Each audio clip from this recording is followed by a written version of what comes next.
Another live stream on the internet. It's been too long since I did one of these, and today I wanted to do something that, let's be honest, isn't smart. It's it's gonna be a monumental amount of effort to achieve something very strange, but I want to do it nonetheless because I have this ocean. This is a pre-aquatic update ocean, which means it has this very interesting floor, at least relative to pure gravel, and so what I wanted to do is I wanted to drain it. Draining an ocean is one of those ideas that I've raised jokingly every now and every now and then someone's like, but why don't you? And today I figured, you know what? Why don't I? Why am I not using all of this gravel, plus much more to come, don't you worry. Why am I not using this to make what previously was ocean into just a flat body of water, just to kind of see what it looks like, you know? And so today we do precisely that. I'm looking forward to it, and we'll see how it goes. Welcome in, Toycat. Where are you going to put all that water, though? See, here's the crazy thing. In real life, if you wanted to drain an ocean, you'd have to work at, you know, the sea levels everywhere else would rise because all that ocean water would go there. In Minecraft, fortunately, we have an amazing item. It's called the Spoongie, if I'm not mistaken. And if you put this Spoongie down, what it actually does, I'm going to place a few more gravel blocks first so we don't lose, it doesn't like resource block. Somehow, this one little Spoongie will place down and remove all of that water. And then all you have to do is put that one little Spoongie into a furnace with some coal or some lava, and it turns itself back into a regular one. Is this a smart use of lava? Probably not, but lava's renewable now, so it's fine. And so yeah, what we're gonna do is we're using our hoe. Actually, let's switch these two items around so we can much easier get this going. We don't need torches for the duration of today.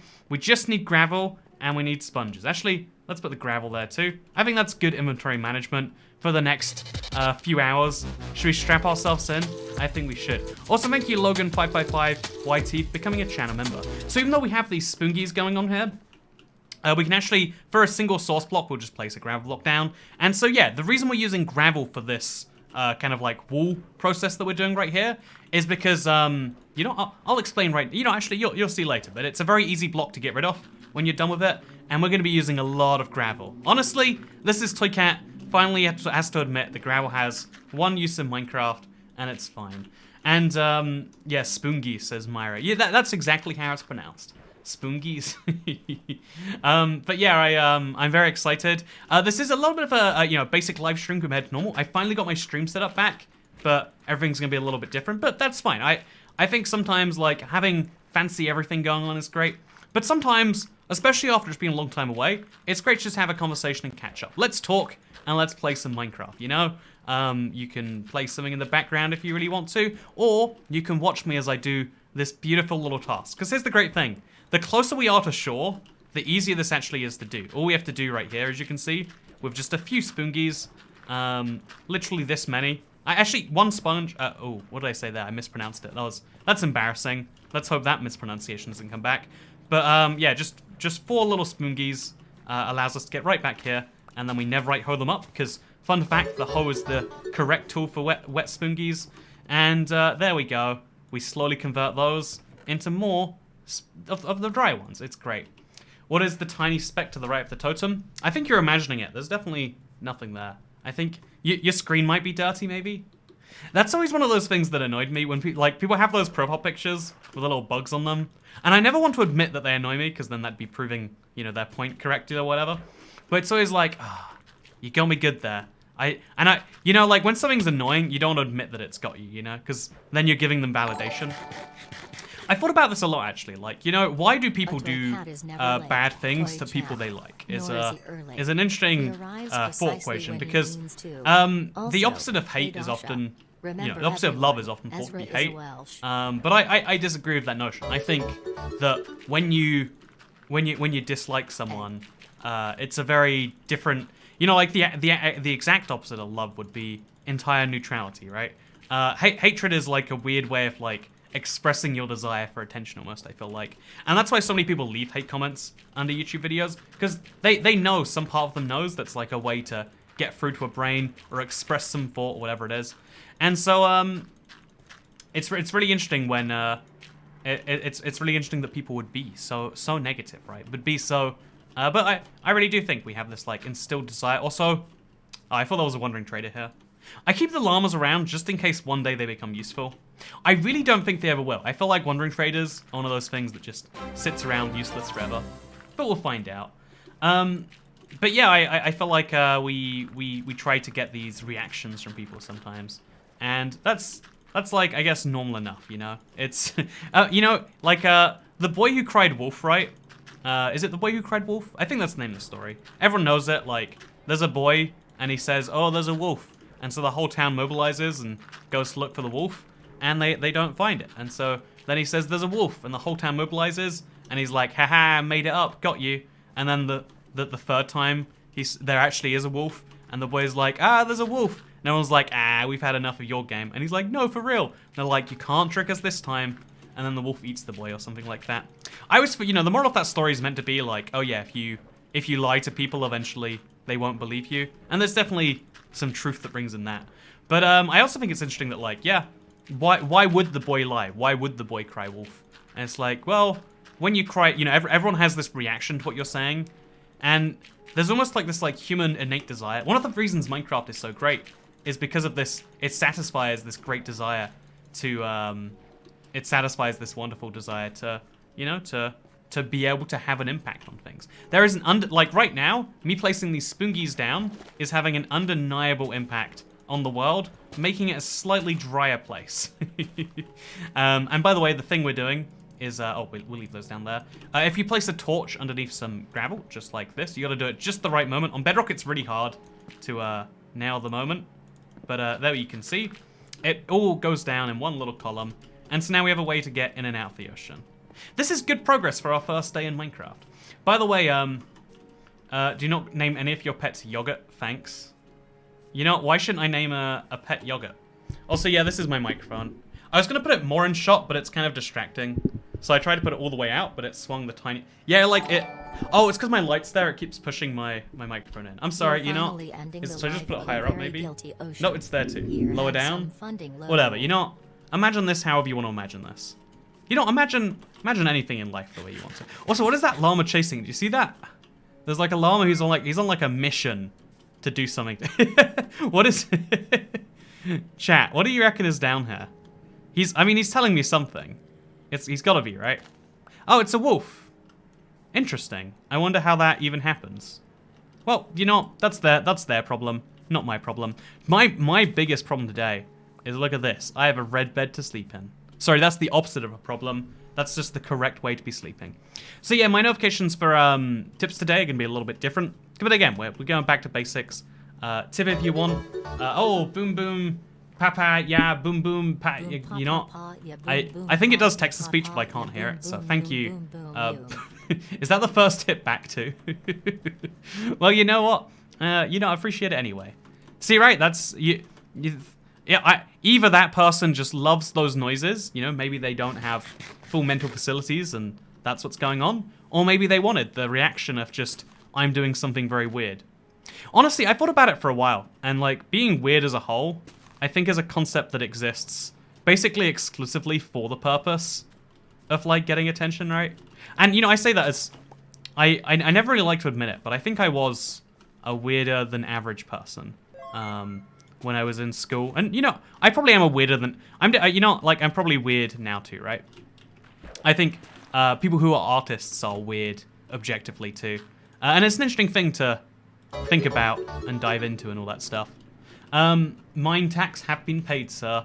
Thank you very much. See, that's a quirky way to say you're paying the Toycat tax, or which is a quirky way to say I'm tipping the live stream because I appreciate what you do. It's all ultimately on some level about attention, right? And you know, in case you think like, oh, you calling people out wanting attention, Toycat? I mean, clearly being a YouTuber, I'm putting, you know, me out there with the express intent of trying to get your attention. YouTube literally pays me based on how well I can grab your attention. If you leave this stream right now, it's slightly worse than if you leave in 5 minutes, which is slightly... Also, I'm glad to see you streaming again when you were drying your... Oh no, okay, wait, okay, so... the last couple of minutes have been pretty good, Cheese Bee. And also, when you were drying your spoongi, I wonder why you didn't use magma lava to fuel electric turbines. Here's your allowance. You're not weird, you're unique. See, but like... I think that unique is like an interesting spin on what is effectively the same lesson. Also, thank you very much for the tip. Cancerous attitude. You know what, today, you're gonna be called generous attitude, Mr. Cancerous attitude, because that's not a cancerous attitude. And also orange square.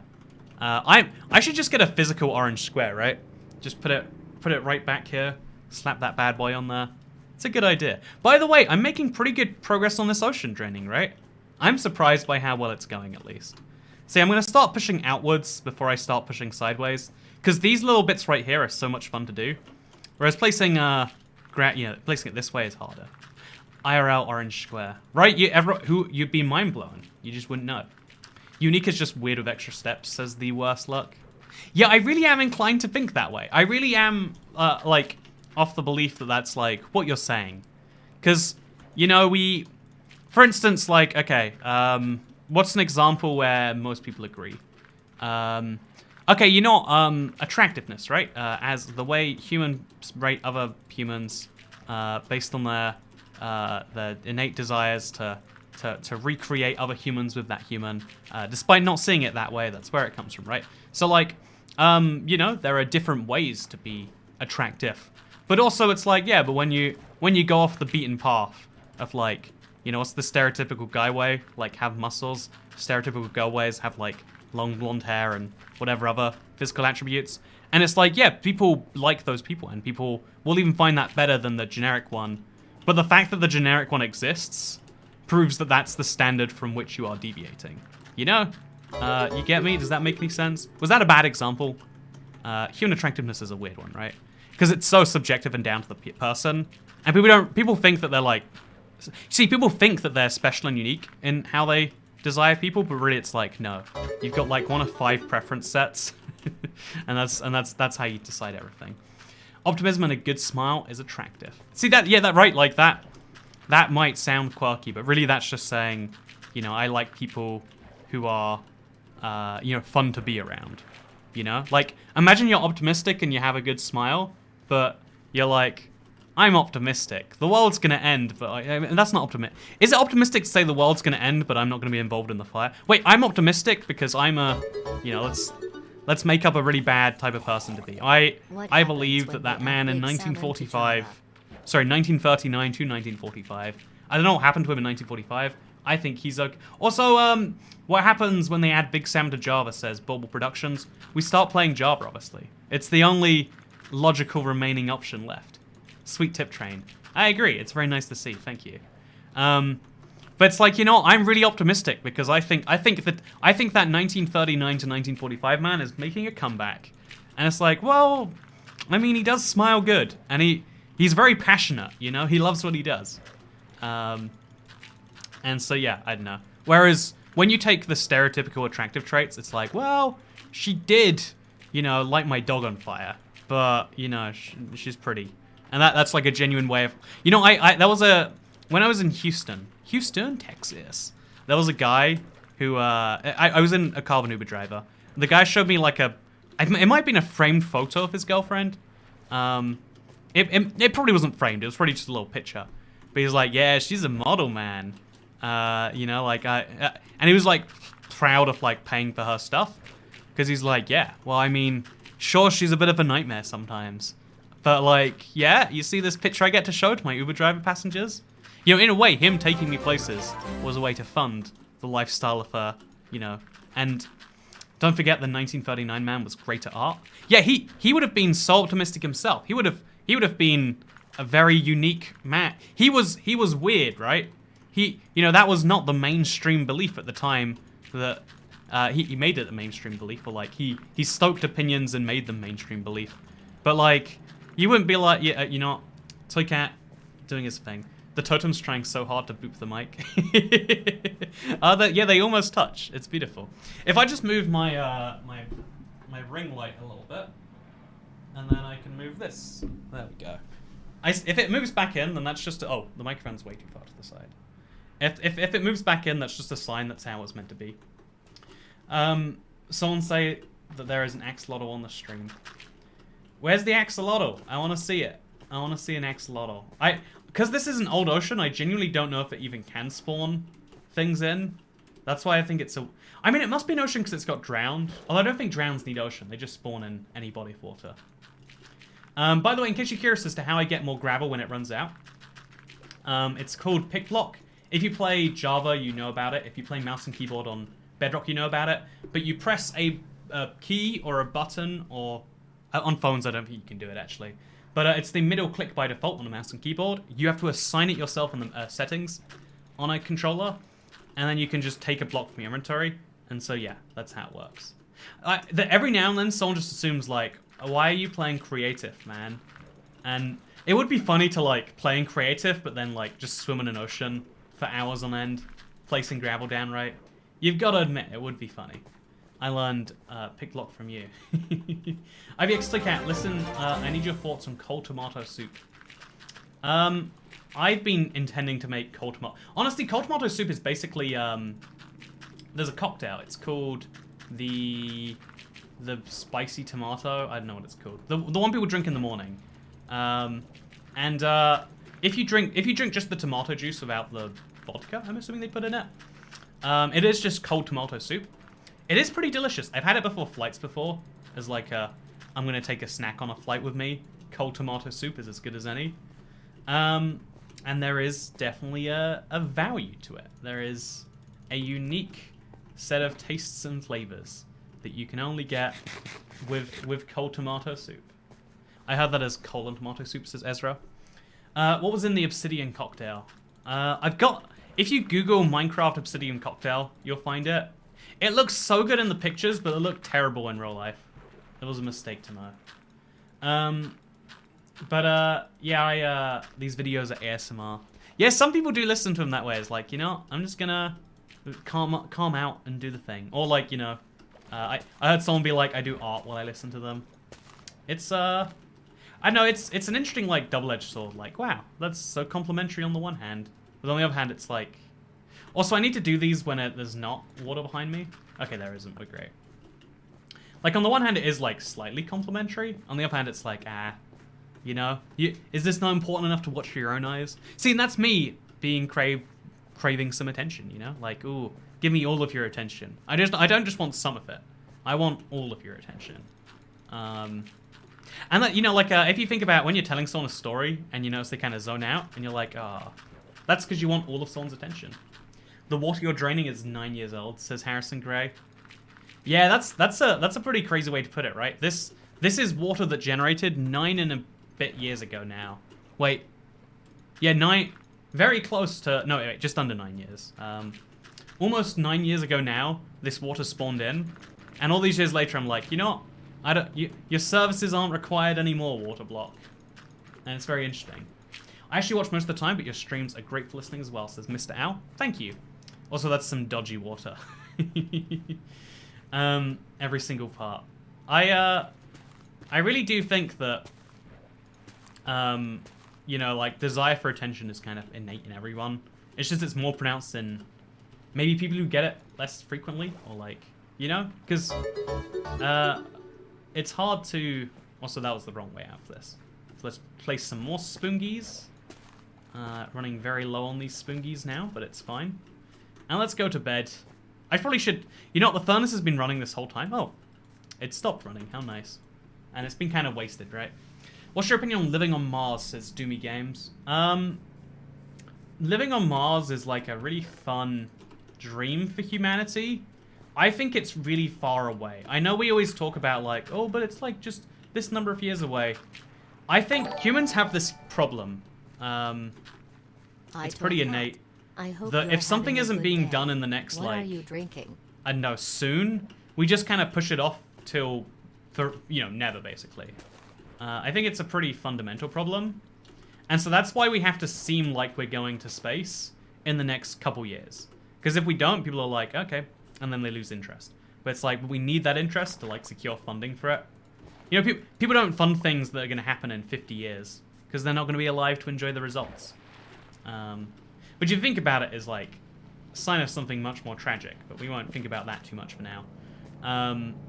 You know, it's like, oh, I'd say instant gratification, but, like, people are fine with waiting some number of years for gratification. But we always want it on, like, a human timescale. We want we want something to be enjoyable for us to some extent, more than we want things to be enjoyable for the future.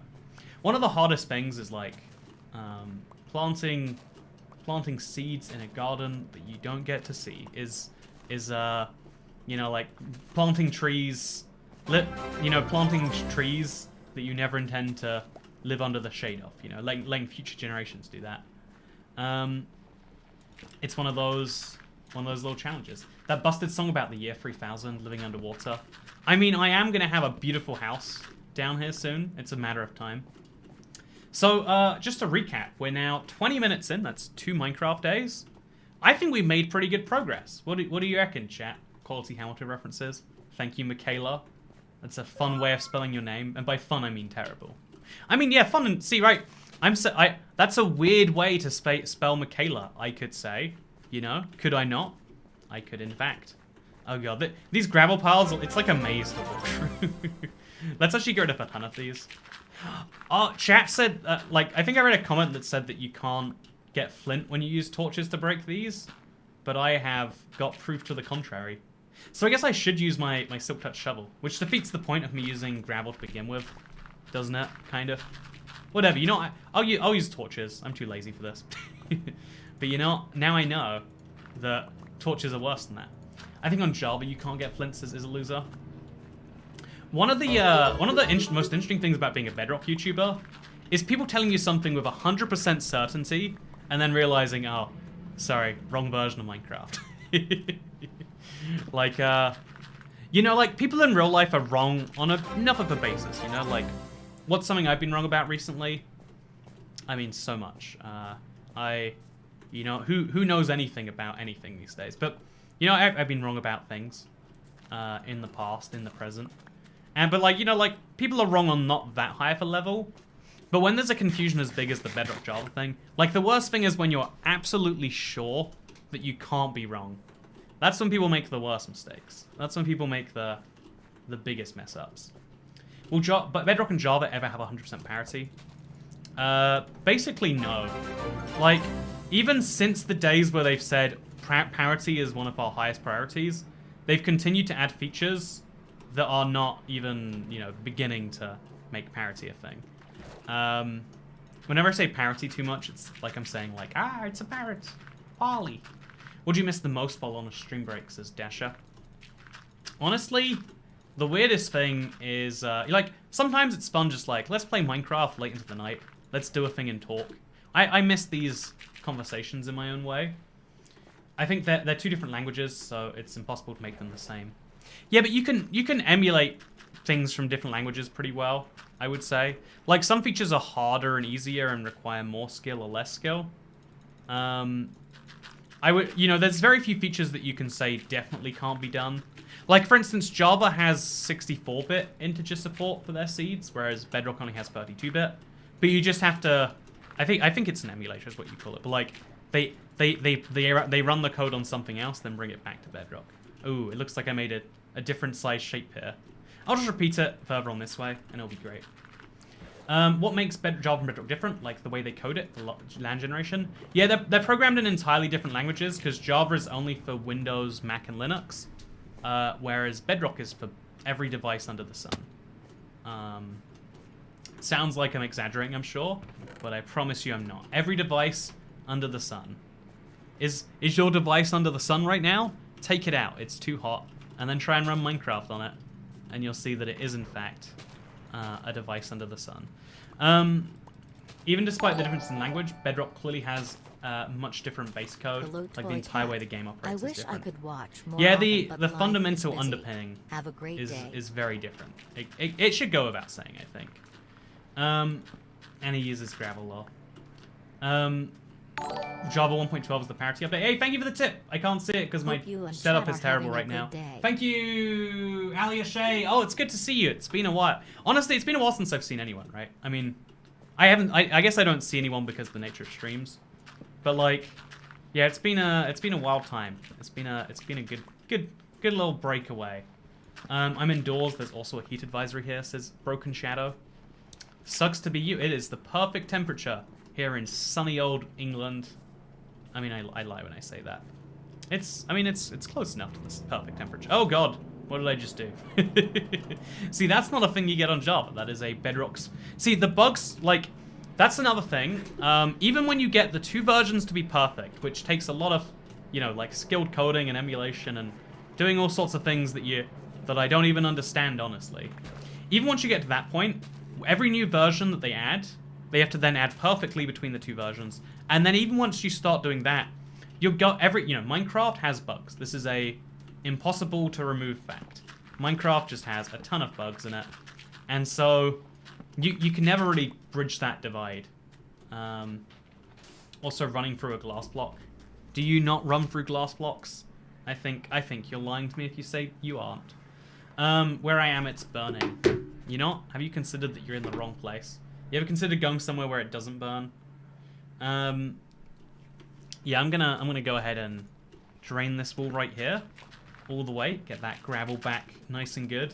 And we're slowly gonna end up with a perfectly torched. Honestly, we might as well keep the torches here. I feel like it'll make for a beautiful little torched ocean. It's a good idea. So yeah, you can see how very quickly this gets, if not tedious, then time-consuming. Isn't time-consuming just a polite way of saying tedious, though?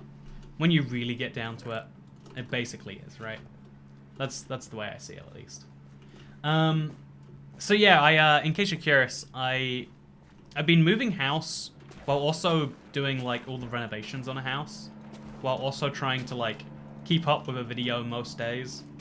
So it's been going pretty messily, but I feel like we're like finally in a place where it's like, at the very least livable. That was a mistake, but at least now I can get out. I'm finally in a place where like it's like livable, and like every day I intend to make like some slight improvements to the setup. So I've got my stream deck that I can set up again, so I can start doing the day counter, and yeah, it's gonna be fun. It's gonna be fun. What happened to your 1,000 spoongies? Spoongies, says Silent Stormer. My spoongies are lying around in a shulker box somewhere. It would probably be better for me to use more. But there's something like using all... Like, I literally did it specifically for tasks like this. Oh, I did this again. Oops. You know, let's break these, though. Let's grab them. Might as well. Easy stuff. But yeah, there's so many minor differences between Java and Bedrock that I just don't know. I don't know how you would fix. And then once you fix them, you raise more questions about what's meant... You know, what is the standard? Is the amount of hit damage that you do on Bedrock the standard, which is 2, because it's better for mobile devices, or is the amount you do on Java the standard? There isn't an easy way to answer that question, honestly. It gets tricky very quickly, is what I'm trying to say, to answer any basic question about, like, what Minecraft even is, man. And that's before we get into the much more complex ones. Toycat, you still considering the Xbox Series X? I have this, like, opinion on almost everything, which is if you can't sell me, if you're not putting effort, you know, like, you should put effort in to sell something to me. I shouldn't have to put all the effort in to buy something unless it's like for a great deal or whatever else. If you're not making an active effort to sell it to me, that I'm not like hyped about it, you know. And so the Xbox Series X and the PS5, I know supply issues and chip shortages are a big thing, but it's like you have to put so much effort in to get one. And it's like, no. How about I don't do that? How about you've lost your customer until you work out how to deal with this? And I'm sure that, like, you know, for just one, like, they're not like, oh no, is Toycat, is Andrew Andrews all the way over in also to Bad Llama, thank you for becoming a member. I appreciate you joining the channel.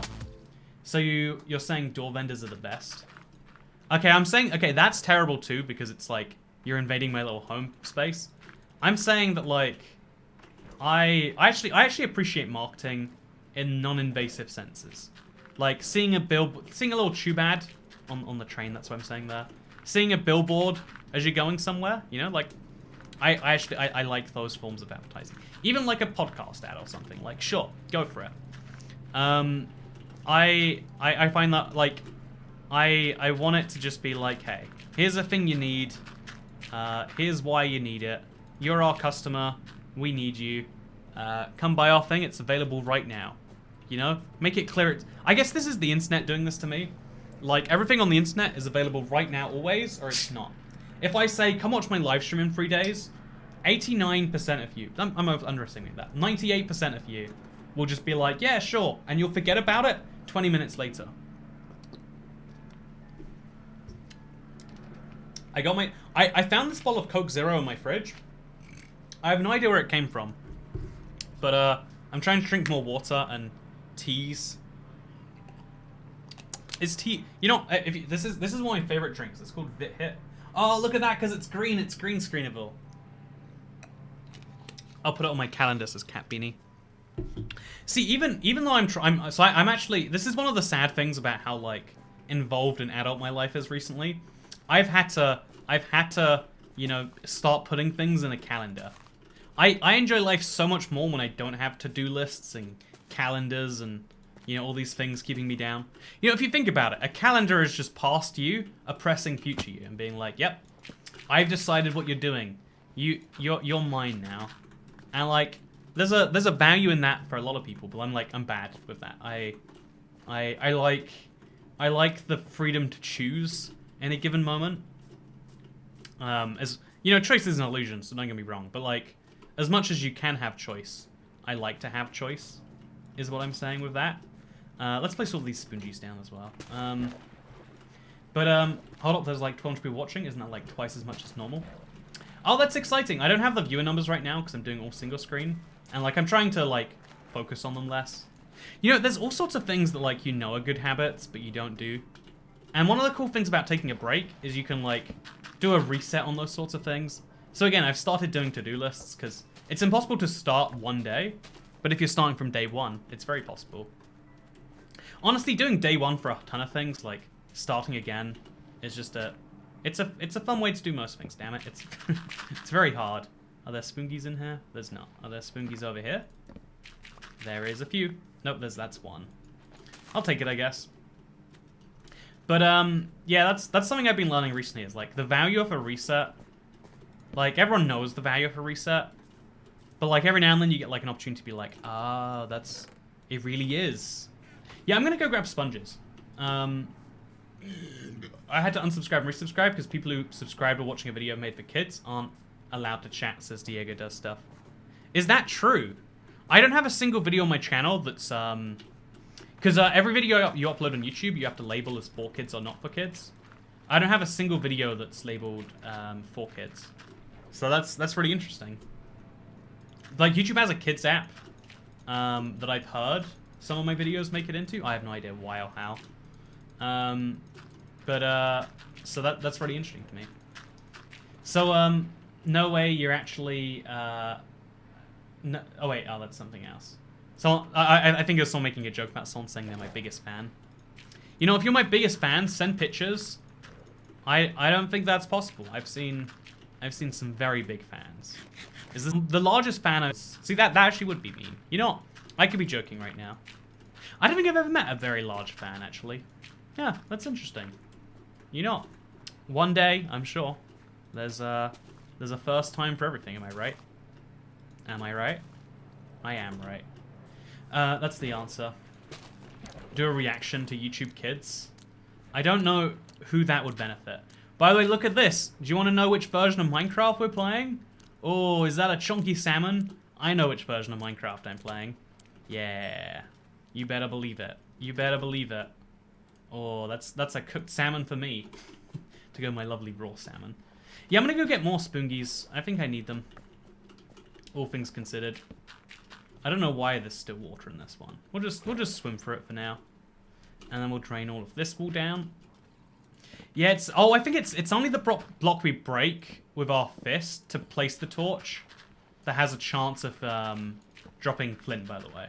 It's just happening very frequently. It's only happened 5 times in this entire thing, so frequently is a bit of a stretch, I would say. It's not about the size of the fan, but the wind it produces. You know what? That's beautiful, Emily Fellows. Welcome, new wife. Thank you very much to Amanda Durst for becoming a support cat. Okay, so here's the deal. I'll put my cards on the table. Right now, my biggest motivation is hey. Oh, that's something else. I thought I can only hear. I don't have any speakers right now, so I can't hear anything. I can just see them sometimes. I guess I could open my browser. Oh, thank you for everyone watching the stream. I appreciate the love. Okay, I'm gonna get Streamlabs and then like pull it down there. Okay, there we go. Also, thank you, JDR. My new house is shaping up indeed. Okay, so I can read tips after the fact. Oh, I missed out on Jess Slimmer's tip for the day. And Emily Fellows and Great Jet. You know, I'm sorry, everyone. I'm like the worst streamer for like, for this sort of stuff. See, this is my disorganization that I'm like, I prefer being disorganized because it's easy, but I'm organizing a lot of aspects of my life recently, which is good. I think being organized is important. He doesn't have AirPods in, he can't hear us. Good subversion of the meme. You're gonna go until you find each edge of the ocean. What I'm gonna do is I'm gonna go until, okay, so this should be enough spoongies to last the entire way. And then we'll fly back. Actually, you know what, to save the firework, I'm big on saving fireworks these days because I don't know how many more I'm gonna have. Use the nether to drought the sponges instead of a furnace. Lava is so easy to get now that it's genuinely less effort to use the furnaces. Damn it, I always forget about this missing minecart. Oh, not again. What? Where did the minecarts go? That's my big question. Where did they all go? What happened to my minecarts? I guess I'm not saving energy anymore, and I'm just flying. But yeah, no, it's so a lot. Recently, we had to restructure memberships, and we lost a ton of members.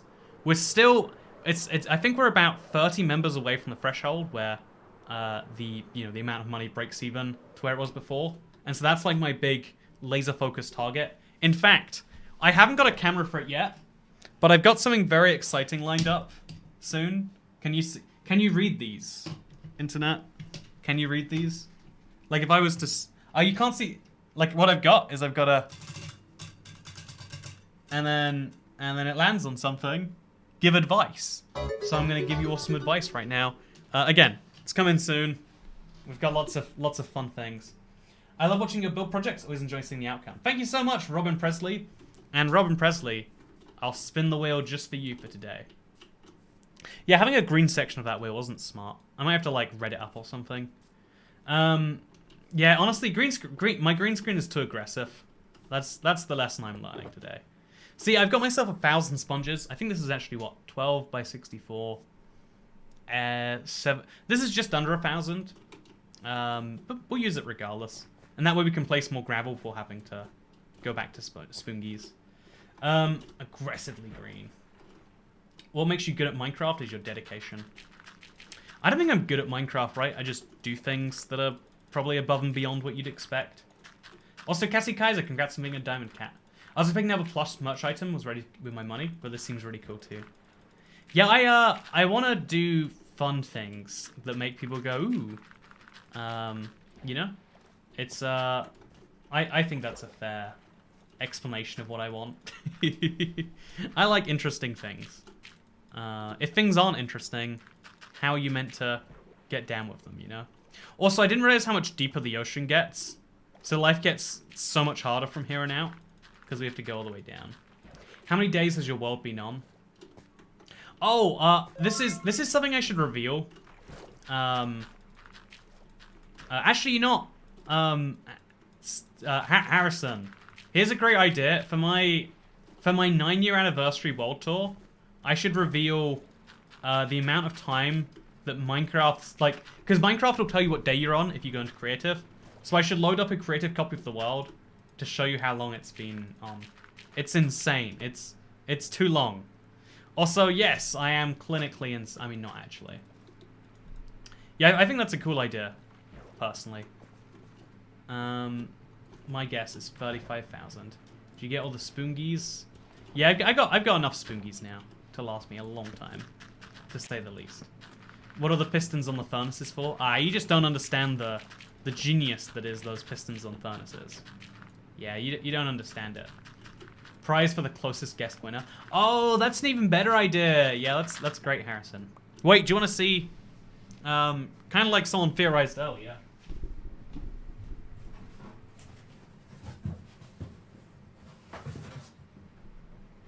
Would you believe? Oh God, I have, I think, an extra long boy lying around. I'll just pretend this is a long boy for now.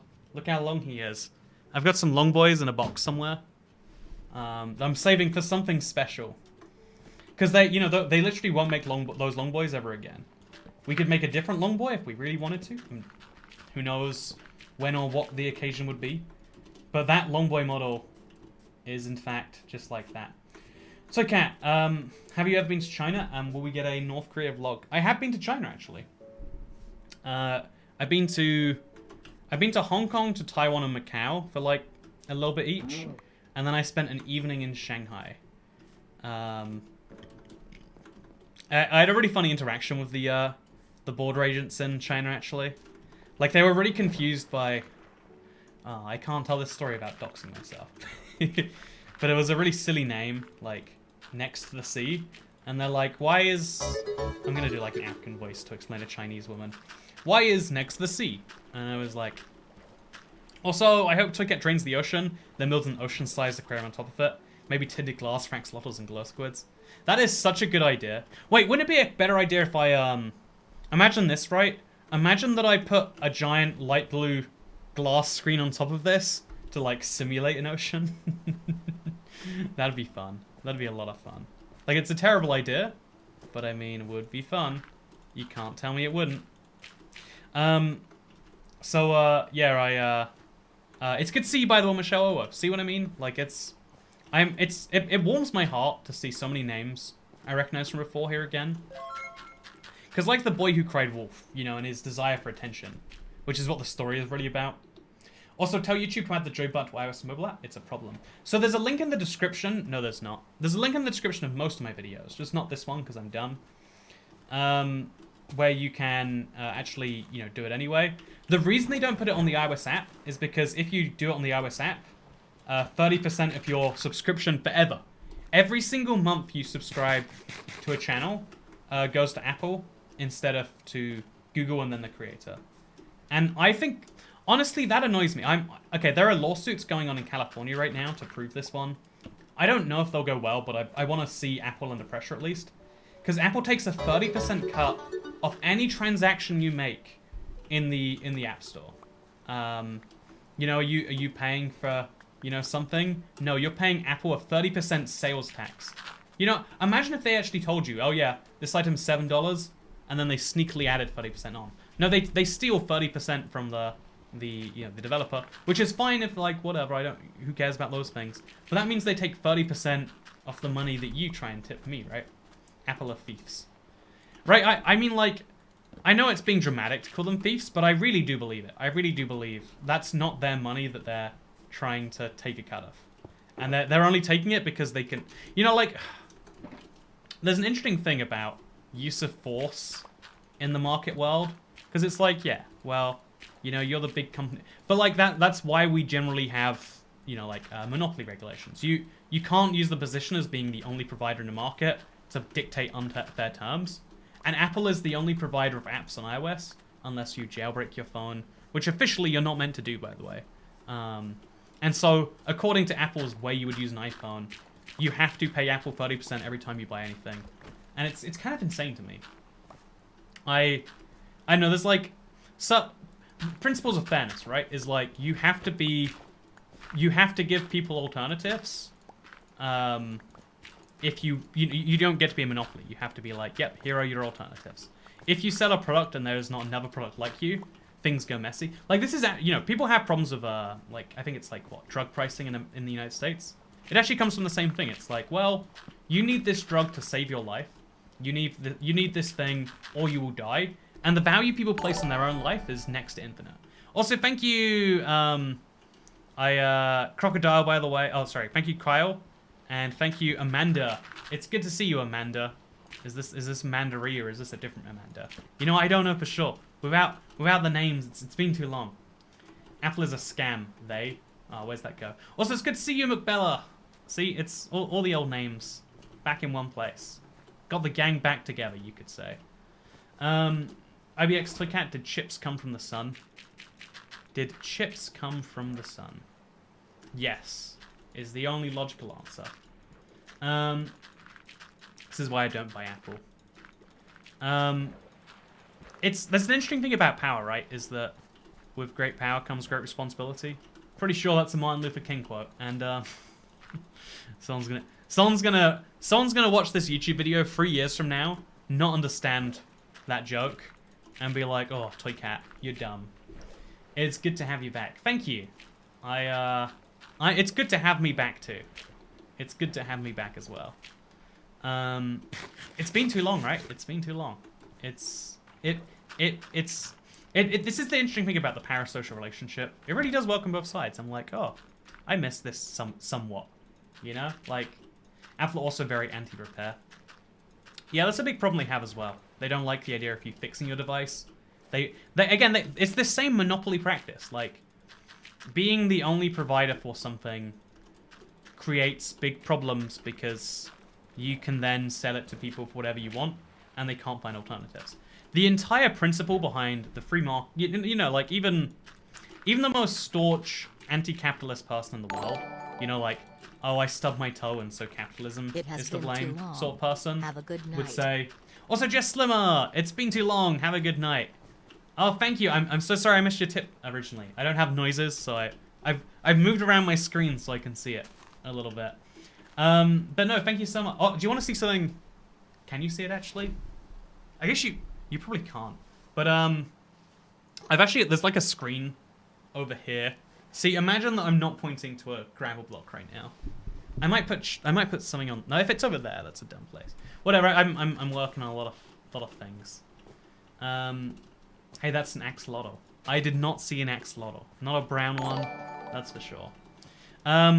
Lunar eclipse. It's good to see you as well. I see progress going nicely. Have more funding.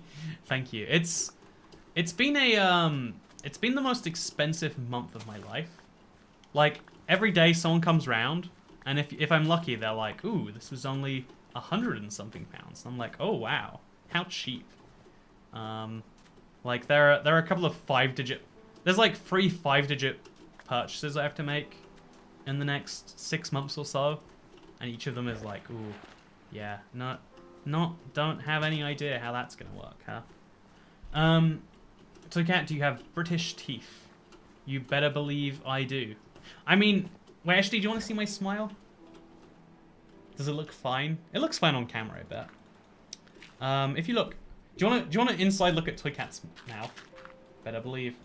It's an expensive ordeal to get an app published in the App Store. First, you have to... Oh, yeah, I heard it's very expensive on the first place, too, on top of all of that. You know, here's the thing. Taking 30% would be logical if they're like, oh, yeah, we subsidize our smaller developers by...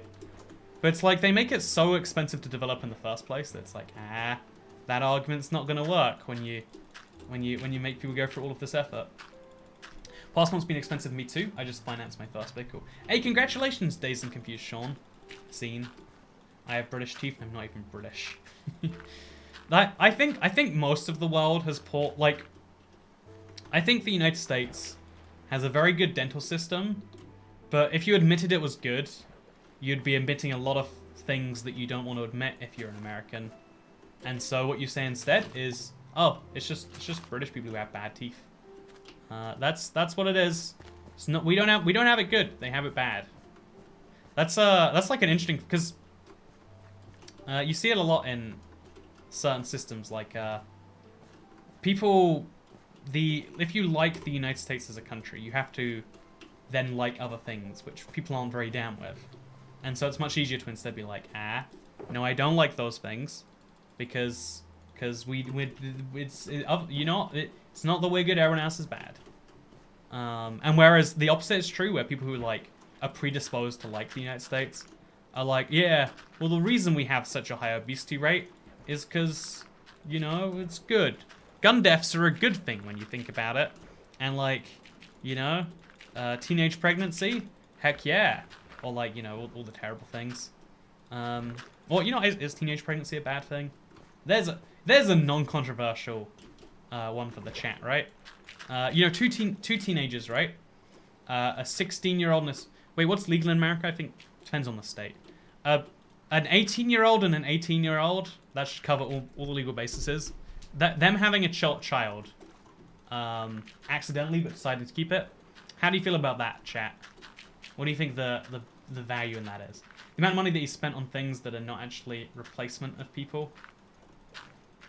I think human pregnancy is a bad thing. I'm anti-pregnancy too. Like, I'm just saying, if you were to be able to choose who you're attracted to, and some people claim at least some part of that preference, right? Then would be pretty cool. Teen pregnancy is pretty made, in my opinion. Abolish pregnancy. Abolish pregnancy, indeed. Like, I felt that a few times. Like, man, like, oh, you never have a baby scare if you're a same-sex couple. You never like, oh no. I mean, like, you could. But yeah, I know, like, it's one of those things because everyone gave an opinion, right? Everyone gave an opinion that, like, oh yeah, it's bad, or like, I don't really mind. But doesn't that show something interesting that, like, it's a thing that you get to have an opinion on, right? It's that small village mentality we have, where like someone else is, because in reality, like, when we think about it as abstract, we implant details that don't exist. I'm Welsh, says the unholy banana. Thank you very much for being Welsh on this fine stream that we find ourselves on. I'm gonna drink some more tea. Should I be drinking tea, actually? Is there caffeine in this? Ah, who cares? Oh, look, it's invisible tea.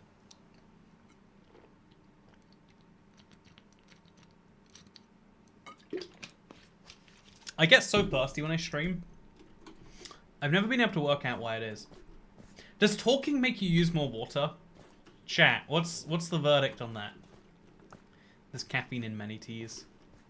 But yeah, so, someone said they had gas and they thought it was a baby. That just hit me now. How funny that is. Yeah, it's talking definitely makes you thirsty. Huh, interesting. Does London have hot pockets? We don't. I tried a lot of hot pockets while I was in Vegas, and let me tell you, I mean they're not bad. They're just not great.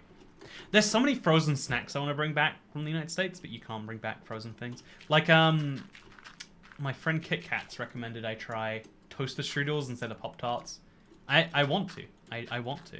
Chat, should I try toaster strudels? What's the recommendation? I miss black tea. I can't have it anymore because of the caffeine. This is Amanda Durst. Crispy pancakes are the British equivalent, yeah. Man, crispy pancakes are, man, that's that Findus brand. Like, what a weird... there are some brands that are known for literally one product. Findus crispy pancakes are such an example. They're so good. They taste like memories. That's what they taste like. Do toaster strudels not exist in the UK? No, we have Pop-Tarts now, though. We don't have the fun flavors, just the boring ones. Order some toaster strudels online, then try them on stream. Oh, I wonder if you can do that, actually. No, buying frozen things online is really hard. That's the biggest challenge I've noticed. Free horse meat. Invisibility? Oh, that's such a cool idea. There's literally another human baby growing inside of you, says I'm not a bot. I should hope there's not a human growing inside of me. Get him out. Get him out. But yeah, I think it's interesting that, like, I can just give a scenario, not even give details, and people are like, yep, and here's my opinion on it. Bad, good. You're right that, like, that, like, is it your thing to say is bad or good? And the answer is, like, as a society, we all vaguely agree, yeah. Should we? Should we not? Different question. But we do decide, yep, this is our collective purview. And there's something that's always bothered me about that. Because, like, especially if you're weird, right? If you're unique, let's say, then people making these decisions on your behest. People who decide they get to have a say in what you do. That's a problem, right? That's scary stuff. Science used to think there were full humans in the man sack that simply baked perfection with a woman, just so you know. That's still what I believe. No, the dumbest, like, disproven thing that I still believe is, like, miasma theory. I know it's incorrect on a logical level. Oh, there's still 31 sponges here. I know logically that can't be true and that, like, well, yeah, there's probably a lot more to how people get sick than it smelling bad. But when it smells bad, I'm like, I gotta get out of here. I'm gonna catch a disease or something. Whereas like going on a busy, crowded tube train with people coughing and whatever else, it's like it's fine. Because humans aren't consistent. And so yeah, I think bad smells are gonna get me sick. Whereas, you know what? Don't wash your hands after a particularly bad bout in the bath. It's probably fine. It's probably fine. Broken logic, but I mean, you're not. I think everyone has broken logic inside of them that they just don't admit is broken logic. Because if you admit you're broken, it's like, well, then what? You know, then what? You know, like it's really hard to say out loud that like, yep, there is a problem that needs to be fixed. It's much easier to be like, yep, the problem is unfixable. And everyone has a thing like this inside of them somewhere. And it's hard to find the way on, right? I should be doing homework, but you had to stream. I'm sorry, I literally did have to stream. I had to do it. I had to. It's fine though. I'm certainly not a fully functioning, sane human being. What's your biggest flaw, Cat? You know, actually, here's a question to the chat. What's your biggest flaw? Tell me right now. Tell me something that you think is normal, but you know deep down isn't. You know, about yourself. Obviously. Have you ever broken a bone? I've never broken a bone, actually. I was always jealous when I was younger. Like, man, you see all the attention these kids with the broken bones get? Should totally break a bone. That'd be nice. Obviously, would not be nice. Fun fact, breaking bones. Not usually considered a pleasant activity. Biggest flaw? Mental illness, I guess. Is mental illness... You know, this is an interesting point too, right? Even... I have a savior complex. Even mental illnesses are like they are objectively illness, right? Which means not good, not normal. This is spicy, right? But in a lot of disability spaces, people are very, very adamantly like, no, it's not a disability, it's a different ability. It's not my fault the world doesn't get it. You know, it's like, it's not me that's wrong, it's society that's wrong. And a big example, I think, is like dyslexic people. You see it in some spaces in the autism community. The craziest one to me is the deaf community. Where some deaf people are like, you know, if their child has bad hearing, they refuse to like get a hearing aid put in or like try to fix it because they want them to be part of the deaf community. They don't want them to be, you know, like a normal... You know, the normal people are the bad people. They're the ones who shun the deaf. Whereas the deaf people are the good people. I'm dyslexic, that gets me cancelled. For real, the deaf community is mad annoying. Don't worry, they'll never hear your concerns about them. Also, thank you so much, Spud Sprout, for becoming a member. I want to set up the member girl thing again, but it's going to be so broken. Wait, do we have it on screen right now? Oh, we don't. Wait, chat, get this. I have orange square in the wrong place. And I have that, and I have read description for details. That's not a member girl. I'm sorry, I tried my best. Dyslexic and deaf, winning at life right now.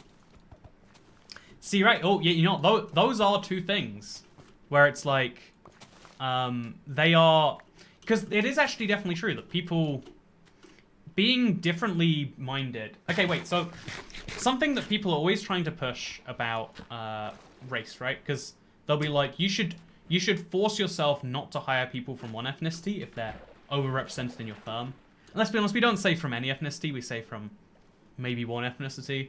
But you know, like the theory, if it was neutral and nice, would be like, yeah, try not to have an ethnic balance. But really it's like, no, try not to have a neurological balance. Or not even neurological, try to have different opinions and thoughts. Thought diversity is what makes humanity great. The fact that different people think different things and we combine those thoughts together is the good thing. I'm gonna shut my window. One of the saddest things is I have this, I'm really happy with where I live right now.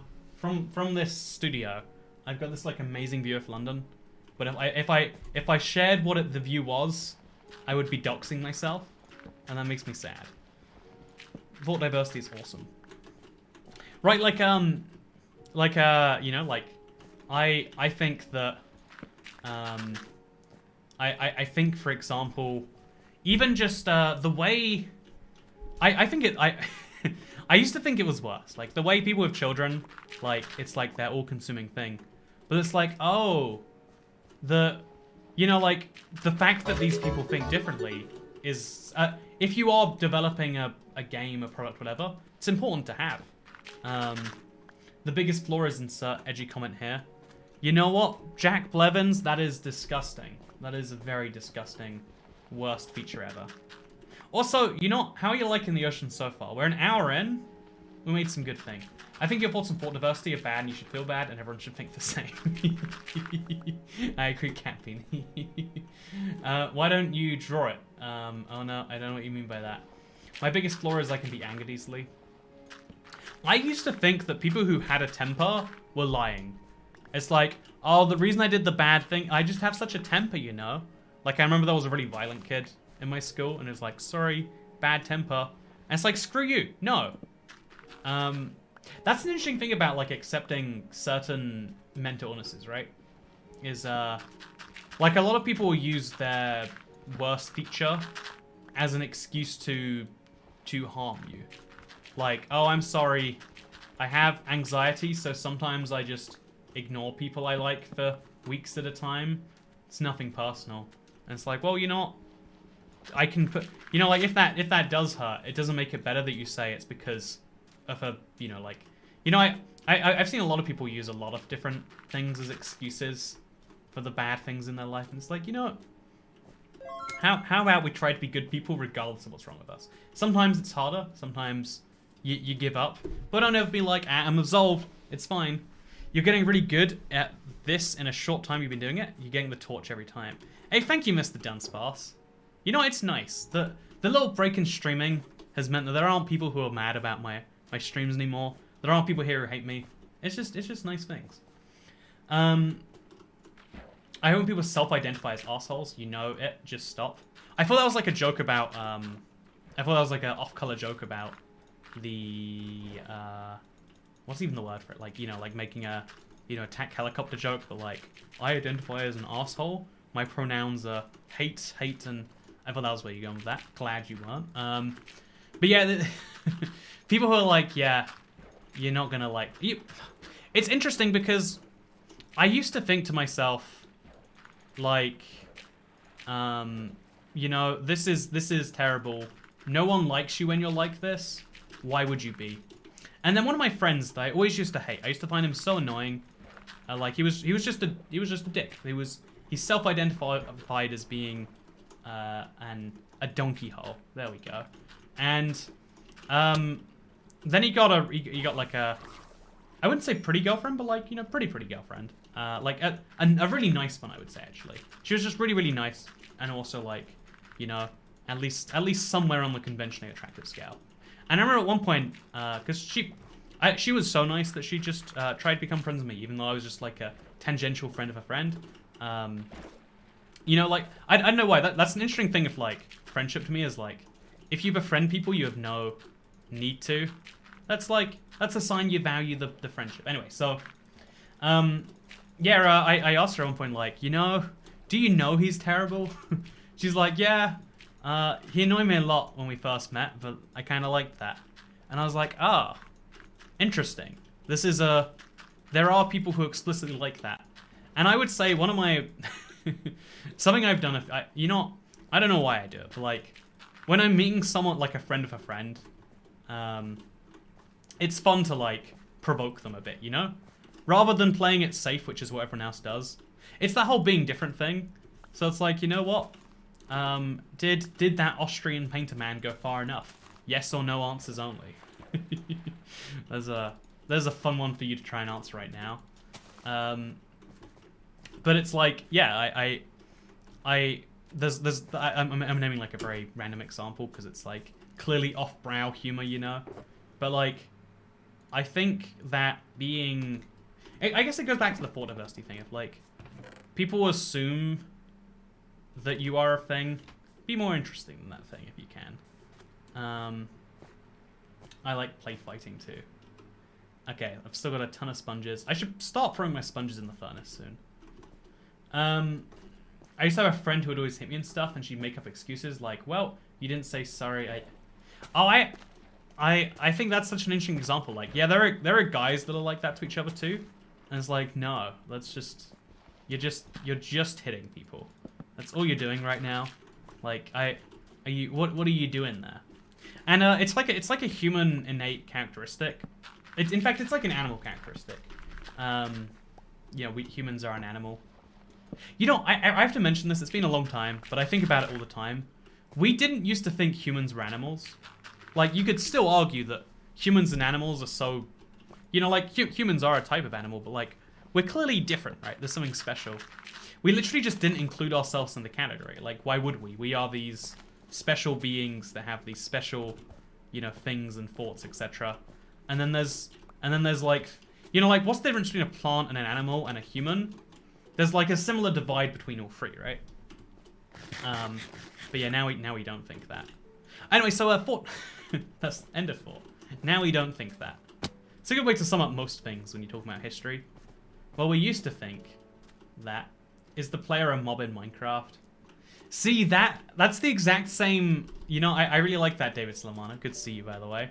That is the exact same question, but the Minecraft version. Are humans a mob in Minecraft? And the answer is yeah, actually. That humans at one point were an actual mob. But, like, right now, is me standing in this ocean...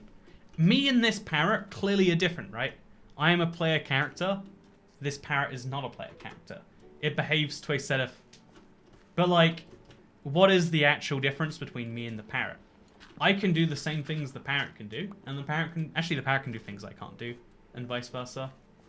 We're all nitwits. Are Minecraft trees alive? How can Minecraft trees be real if our eyes aren't real? Man. I remember my human told me humans were animals as a child. I just thought it was so wrong. It feels incredibly wrong to me, at least. That's one of my, like, medieval opinions, I think, is still, like, needs some work, you know? We think mushrooms were vegetables. You know what? Maybe I still think mushrooms are vegetables. How about that? We're made for different purposes than birds. Name a single one. It's kind of the same apology as seeing random people in the streets, NPCs versus you, the player. Yeah, there is almost like that hierarchy of, like, there's non-living objects, then there's plants, which live, but, like, only barely. Then there's animals, and then there's other humans, and then there's you. You have full agency. Other human beings have, like, presumed agency. Animals have, like, this weird, you know, like, version of agency towards very specific predefined goals. You know, like, your goals can change on the fly. You don't even know that you're following goals, or you don't even have to be following goals. Let me do something that has no purpose to anyone right now.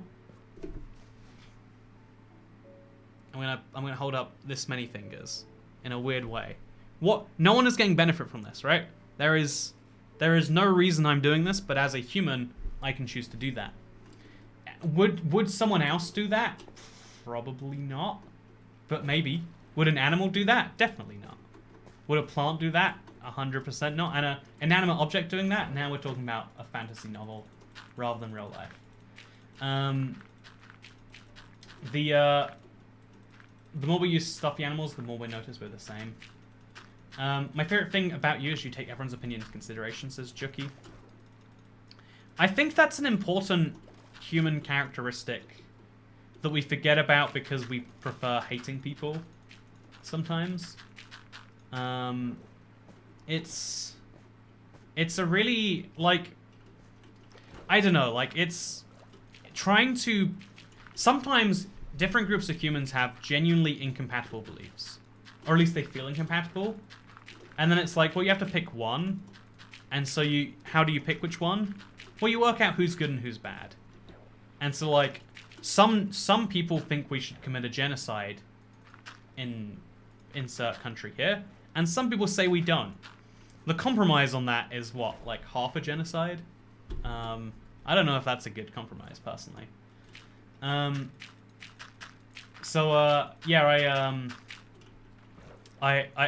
I think that oftentimes we think more things are like that than actually are, you know? Like, actually, if you think recycling isn't good, that's basically the same as wanting a genocide. Because, you know, like, having some... But I think there are actually very, very few issues where it's like, yep, there is no grounds to be found for compromise here. Life's been feeling really monotonous recently as I've been home. It's making me question a lot of things that we as humans are supposed to do to live a good life. Recently, I've been taking a walk every morning, and my quality of life has gone significantly up as a result. I totally recommend doing the same. Admittedly, I live in like a kind of naturey area now, but even just walking down streets, like even just walking to the store to get a breakfast or something, it's expensive, I guess, by doing it that way, so not good for everyone. Just something about interacting with other human beings in the world is important, I think. Hey, Mr. Also, animals and fungi are more related than to plants. They even breathe oxygen like us. Fungus friends, yay. I've heard that humans and mushrooms share things, but I don't know that I believe it. Like, it's dumb that I don't, but I haven't seen it. Also, thank you, Mar1324, and thank you, Lag is great. I'm glad to see you on the internet. You're looking handsome as always. Thank you for the compliment. I always appreciate it. Is it recycling if you commit genocide, bring them back to life and do it again? Exactly. You know, it's more efficient. You know, rather than killing everyone, why don't we just kill one person over and over again? And then you can get your murder rage out.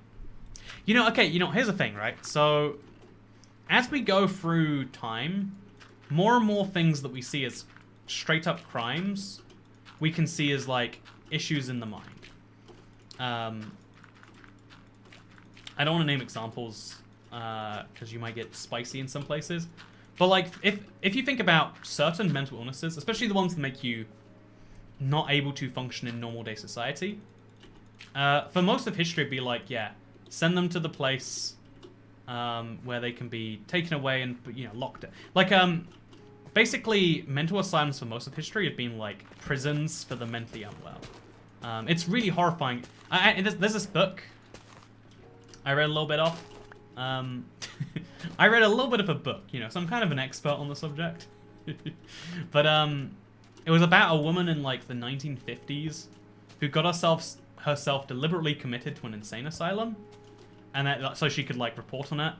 And then she was like gonna get out by proving like, I did this just my book, you see.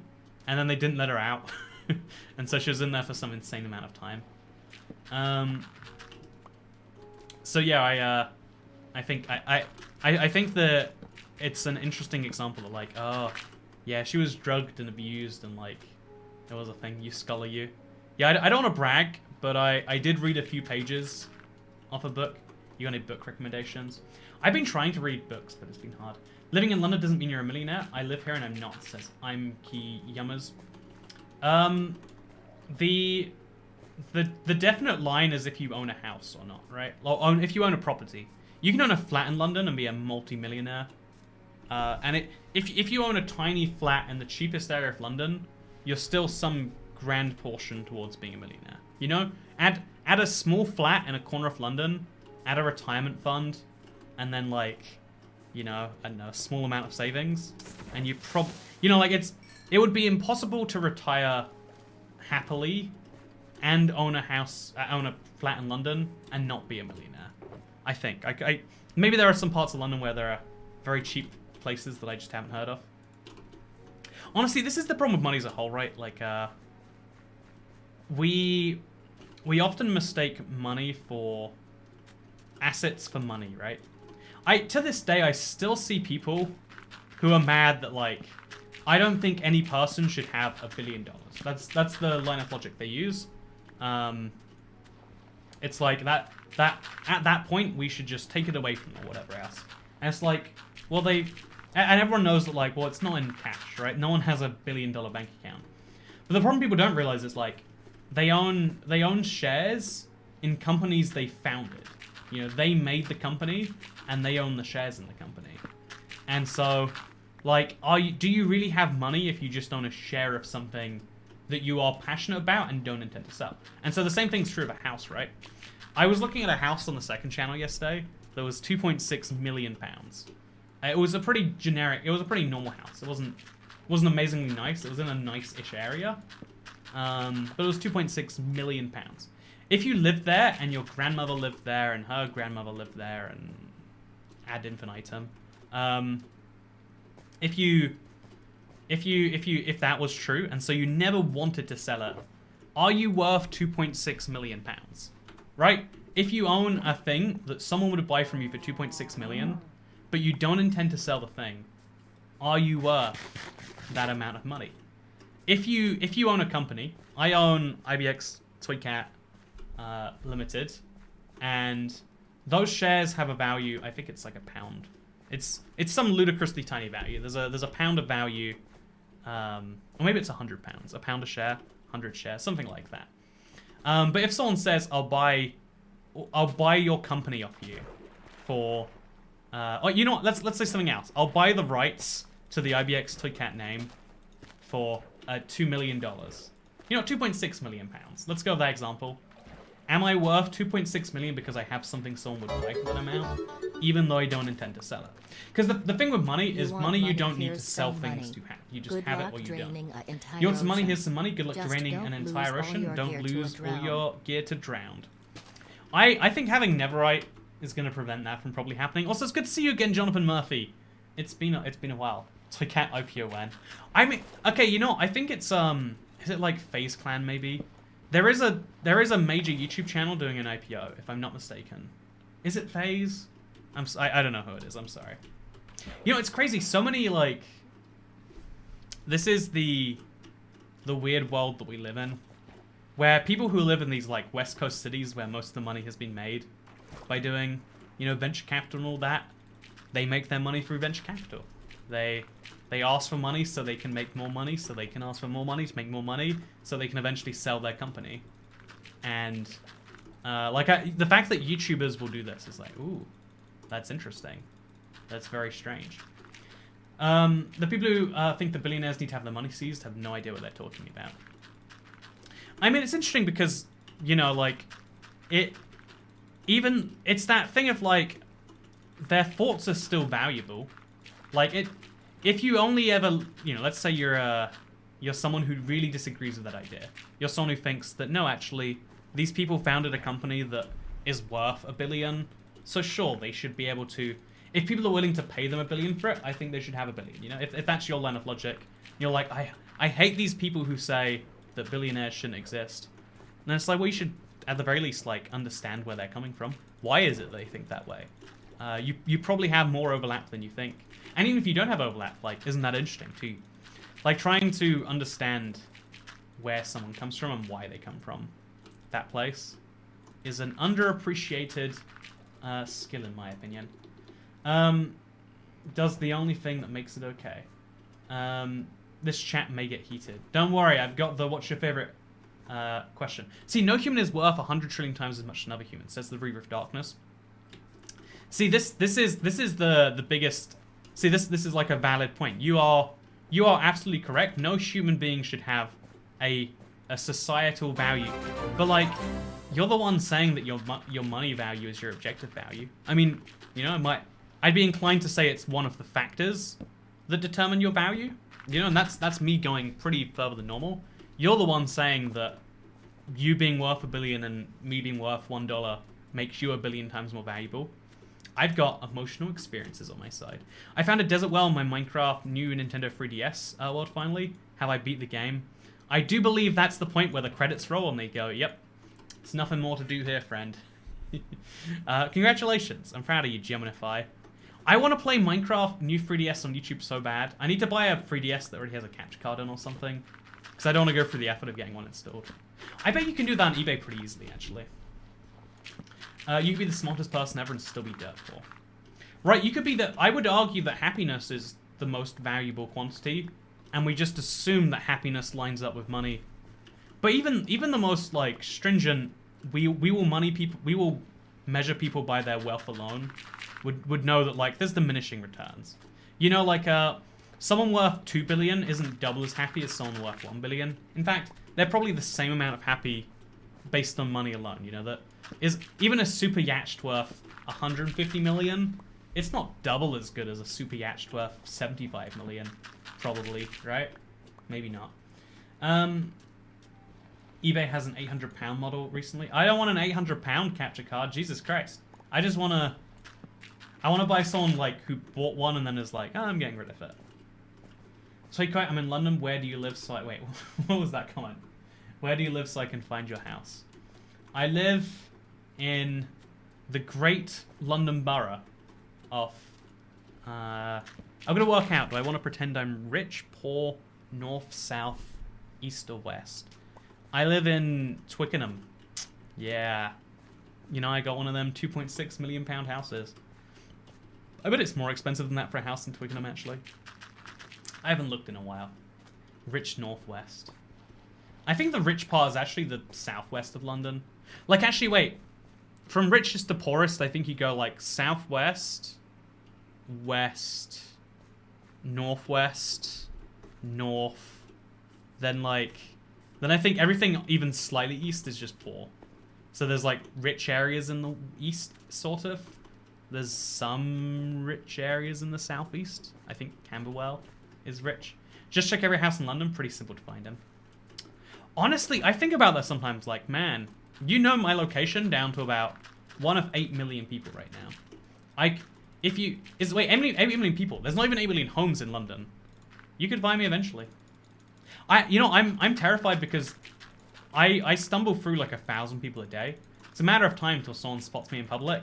And I have to be like, sorry. Don't know what you're talking about, mate. Wait. Just, good day. I'm from Australia. Never heard this toy cat. You know, next time someone says hello, like, is this ibxtoycat? I'm gonna be like, now I'm gonna make a dumb reference. That's a good idea. West side of Vegas is all the money. East side of the strip is sketch. I lived on the east side of the strip, and I'm very offended by your comment, Michael D. Do not like it.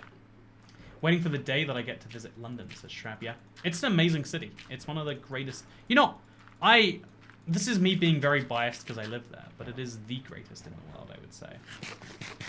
It's interesting how you can put a value on people based on their strengths and weaknesses, and some people would be objectively more useful. See, that's the much more interesting thing. Rather than saying, yeah, people are worth their monetary value, so we need to take people's monetary value so we can make them less worthwhile. If you did try to objectively measure people as to how, you know, good they were, bad they were, useful. Now come to Edinburgh. Don't make me expend effort to find you. I was in Edinburgh for a few hours earlier this year. Those were a good few hours. What was I even doing there? I think I was, you know, it was a good day. I think it was lockdown, so I was doing business things because you were allowed to travel for business but not pleasure. I recorded the video though, so business needs net. Man, I'm like so now that like this last year has left like a scar on me, but also it's reminded me like people are people, and there's always where there's a will there's a way is extra important. So I'm gonna give Toycat some money. Someone give me a question to ask him, says the Reaver of Darkness. You know what? I don't know if that's for real, but you know what? The question you should be asking me. Man, look at this, by the way. This is, for the first hour, 90 minutes or so, this is good, right? Can we take a moment to appreciate what we've done here? Is that more impressive, actually? Let's take a moment and just appreciate this, shall we?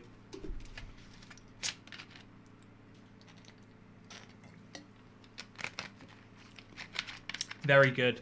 Thank you, Ezra Morgan. That's impressive. Every now and then someone steps in and is like, it's inefficient. And it's like, oh no, I've never done something inefficient before. This is the first time I'm hearing that is a possibility, that I could have done that. What a tragedy. It's like the Top Gear meme, you know? Like, oh no, anyway. Okay, so my only question is, are you mentally okay? Why are you torturing yourself by draining an entire ocean? It's an opportunity to hang out with the chat, right? You know, it's like, you know, we're coming up with excuses to see each other chat. But you know, You know we're doing this because we want to hang out. I really love the survival projects and chill. I know a lot of people value them too. It's interesting because, like, the point is definitely there on YouTube that, like, you won't watch a stream that just says Minecraft while I talk. Because, you know, there's like a certain sense of urgency that's needed to, like, get people to do anything. It's interesting that we need a sense of urgency to do anything. We shouldn't need one, but it's like a semi-requirement that people have. I love you, Mr. Cat. Really good to see you. Thank you.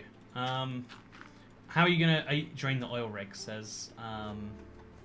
Oh, I just remembered my really great idea to do with that. Do you know? I'm gonna write down my whiteboard right now.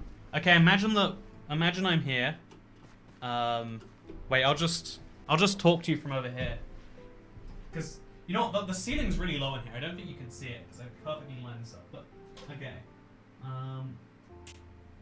Okay, give that a little tick, and then let's play Lava Tunnel. Yeah, it's gonna be so cool. I'm like beyond hyped about what I'm doing in the Let's Play now. Whew. Dude's a magician. Honestly, we should like aim to get over there soon, I think. Should we do... Yeah, I want to leave this connecting because it looks better that way. Dude's a magician. Awesome job so far. I love your content. Thank you, Apex Machinima. But yeah, I missed a comment from Jonathan Murphy. Toycat is worth the max mob cap of Big Sound on Bedrock only, and all the big boy plushies that were sold. This last year or so has been the year I felt the most, like, love from the internet. Like, most of the years that I've been doing YouTube, I've been under no disillusion that, like, you know, if the YouTube algorithm stopped recommending me tomorrow, 90% of people would never even notice. You know, they're there because YouTube tells them to be there. You know? You know, it's almost like you're friends with a friend. Like, yeah, you're hyped to see me when the friend is there, but otherwise no. But like the fact that so many people were excited for the plushes and, you know, to still every single day, like almost a dozen people are downloading the Let's Play world because they want to look around this world that I've spent thousands of days. How many thousands of days? We'll find out for the now 9-year thing. Don't do the chat talk again. Let's not break people, okay? Let's not break you and make you realize who you are, chat. The plushies were so cool. I loved that. I was like almost sure, like, okay, there's no way it's gonna get over the 500 mark. And then we sold 600 of them. If you don't know, we needed 400 or 500 to get them actually made and into existence. And I was like, oh no. You know, if they didn't get made into existence, then everyone got refunded. And, you know, I'd spent weeks doing it. And I was like, whoa. People actually did. I got one, says Randy LaHaye. See, right? Like that. I'm glad that people have a cool thing that exists. But also, I'm also aware that, like, you know, for most people, it wouldn't be that way. Also, man, this is such a steep rise that it goes up right here. It is so steep. I wish I could have got one as adorable hoe. I'm thinking for Valentine's Day next year, or something like that, making a little plush or something, like a little love toy. Because you know, plushes are great for hugging, so I feel like Valentine's Day. Just saying, I see the logic in it.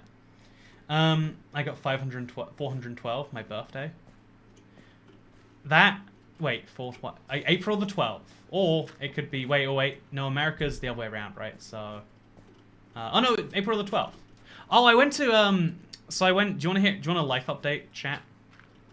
I went to my doctor, my GP, my general practitioner today.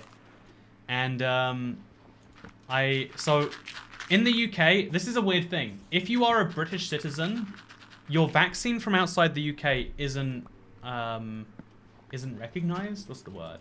Like you can't use proof from outside the UK that you've been vaccinated, and it's because like I don't know, they're worried that I guess anti-vaxxers would club onto it or something maybe. I don't know for sure, but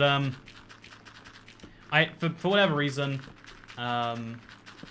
they will not accept. And as someone who was vaccinated in the United States, I had to go to the doctor and get my vaccine, like, certified. I guess you'd describe the process as. And so she was like, she was confused because it was the 12th of May. She was like, wait, like December? Oh, it's, and then she got it. And it's like, yeah, it is confusing to go month first, day first. You know, let's not do this. A yacht is a type of boat. You can ride a boat with a go-at while placing spoongies in the water. Petition for Toycat plushie competition on Minecraft. That's a good idea. That's a really good idea. I should do like a week-long competition for something like that. It's crazy. Let's think you have to go out, go and seek out, says Shravia. It is a very weird service, but now that I've done it, I can leave the UK and come back in without having to quarantine again, which is nice. Because you know, okay, you know what? Do you want to know something crazy? Now that I can travel again, I'm not going to be able to travel for a long time because I'm so busy and monetarily preoccupied with the house. Also, thank you, Red Panda Studios. I missed your tip saying that Mike Wojciechowski was your dad. And also, Arlene Case. It's good to see you again. Wait, is it just in case it doesn't show up? You know, your name is Arlene Case. Do people make jokes like that all the time? Arlene. I only know one Arlene, and it's the Northern Irish Deputy Minister? First Minister? I don't know what they call them over there. Politicians have weird names. The people who are in charge of the country. She was called Arlene. And I want to say, I thought I was going to say an Arlene, but I know an Arian. He's a footballer in Texas somewhere. And that's everyone with a weird name. But no, it's good to see you, Arlene Case. Just in case I don't see you soon. I'm going to not do that to you. Okay, so what I'm going to do is I'm going to aim towards the oil rig. That's my genius. Oh god, it's very hard to do so. I actually still do day, month, year in some circumstances. I prefer year, month, day. That's what all my files are named. And I find that to be convenient. Random question, have you had any near-death experiences? Says, can't say your name, Rainbow. Honestly, okay, here's the problem with near-death experiences. Can we talk about the concept of near-death experiences quickly? I'm a little befuddled by the idea of near-death experiences. Because how do you know how close to death you really go? Just yesterday, literally yesterday, I was crossing the... I was about to cross the street, I looked ahead of me, and there was a bus about to cross. So I waited for the bus to go past, and then once the bus had gone past, I was about to cross, then I was like, actually, I'll just look behind me. And up behind me was a motorbike, right? He was going crazy fast. And it's like, oh, if I hadn't looked behind me, I'd be... And to me, it felt like, oh god, that's a reminder of why to do that. But also, it's like, it's actually quite fine, right? Like, you know, even though, like, I feel like I was going to cross without looking, that's how I feel.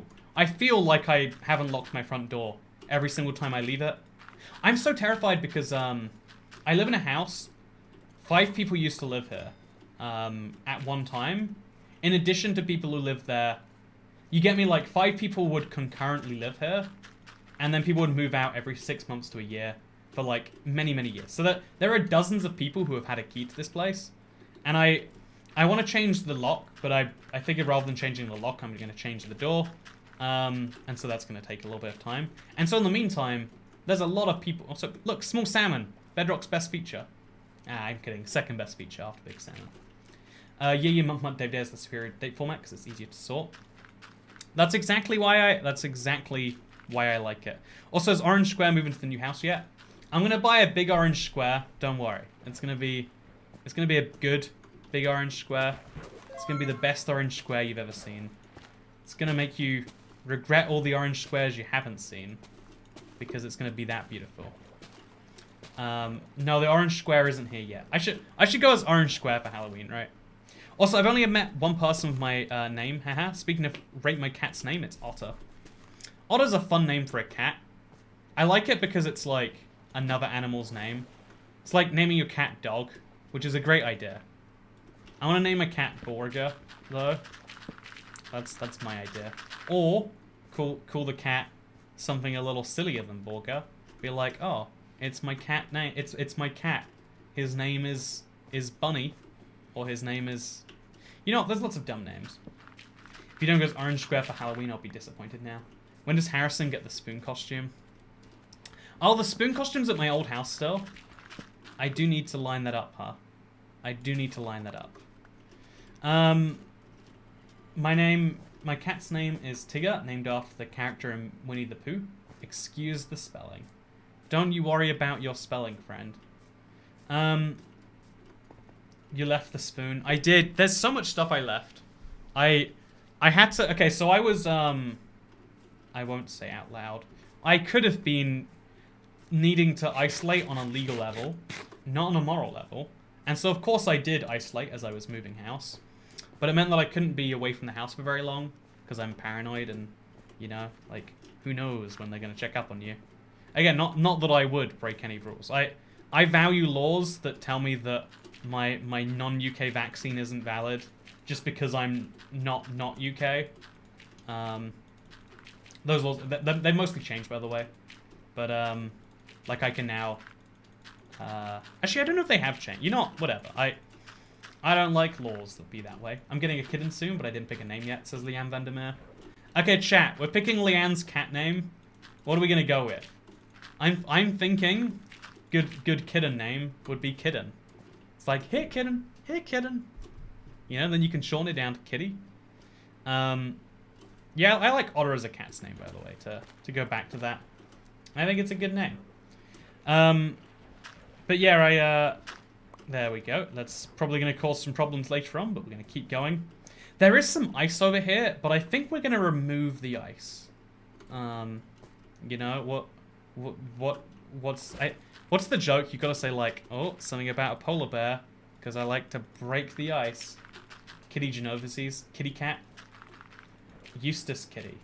Do some global warming to a cat. Oh, name your cat global warming to raise awareness. Now you hate the environment if you don't name your cat that. Also, thank you so much, Diamonds in the Rough. I like your name, by the way. You are a diamond in the rough, truly. First tip from me, you seem genuinely content, happy even. We just bought a new house a couple of years ago. Here's a way of chipping in on expenses. I know all too well how much it adds up. Also, howdy, partner from Texas. Yeah, no, it's, it really is adding up at a staggering rate. It is a, I don't know, I know it's all going to be worthwhile, and at some point it's going to be amazing. And honestly, I'm enjoying some of the amazing now of living in a big city, which is always what I've wanted from life, honestly. That's what I enjoy when I travel, so I realize I should do it at home. I live near one of the greatest cities in the world. Nay, the greatest cities in the world. You know, again, I know that it's like, gotta be hometown bias, right? Like, I lived near London my whole life, so I think it's great. But I really do like it. I really do have a love for it. And so yeah, thank you, Diamonds in the Rough. I really appreciate it. It's happening, all slowly but surely. Oh, and slowly but expensively too. You know, it's really annoying, like, how expensive some things can be, but then how bad the people behind those things will be at getting the service done. It's like, you want 6,000 for this service, and you won't even answer my emails. You want 9,000 for this, and you'll tell me you'll send me an email, then you won't. Then when I send you an email, you'll not respond to it, and it's like, all you have to, like, it's like that whole, like, if you don't, you've got to try to have me as a customer. And I understand, like, okay, you can't go door to door asking, hey, do you want to knock down a wall in your house? Sure, I understand you can't do that. But when I call you being like, hey, I'd like a wall knocked down, and you say, yep, you want to do that, some flooring, some walling, that'll cost this amount, then come on, you follow up with me. Make this big business move actually happen. Why don't you? Maybe that's too much to ask for. Speaking of too much to ask, I think we should move closer to that. Nah, let's not. Let's just keep going backwards now. I want to live later on in the small town filled with hipsters. I find it quite a peaceful life. I think there is a really big... I wouldn't even call it a debate. I'd say this is another one of those, like, human diversity things that like, I meet so many people who like living in cities like me and just genuinely think that any other way to live is massively inferior. And they're like, oh, these people just don't know that they can live in a city. And it's like they know, they're choosing not to, you know? Like, a lot of people love that small town living. Some of it is security based, like, I do now, okay, you know, my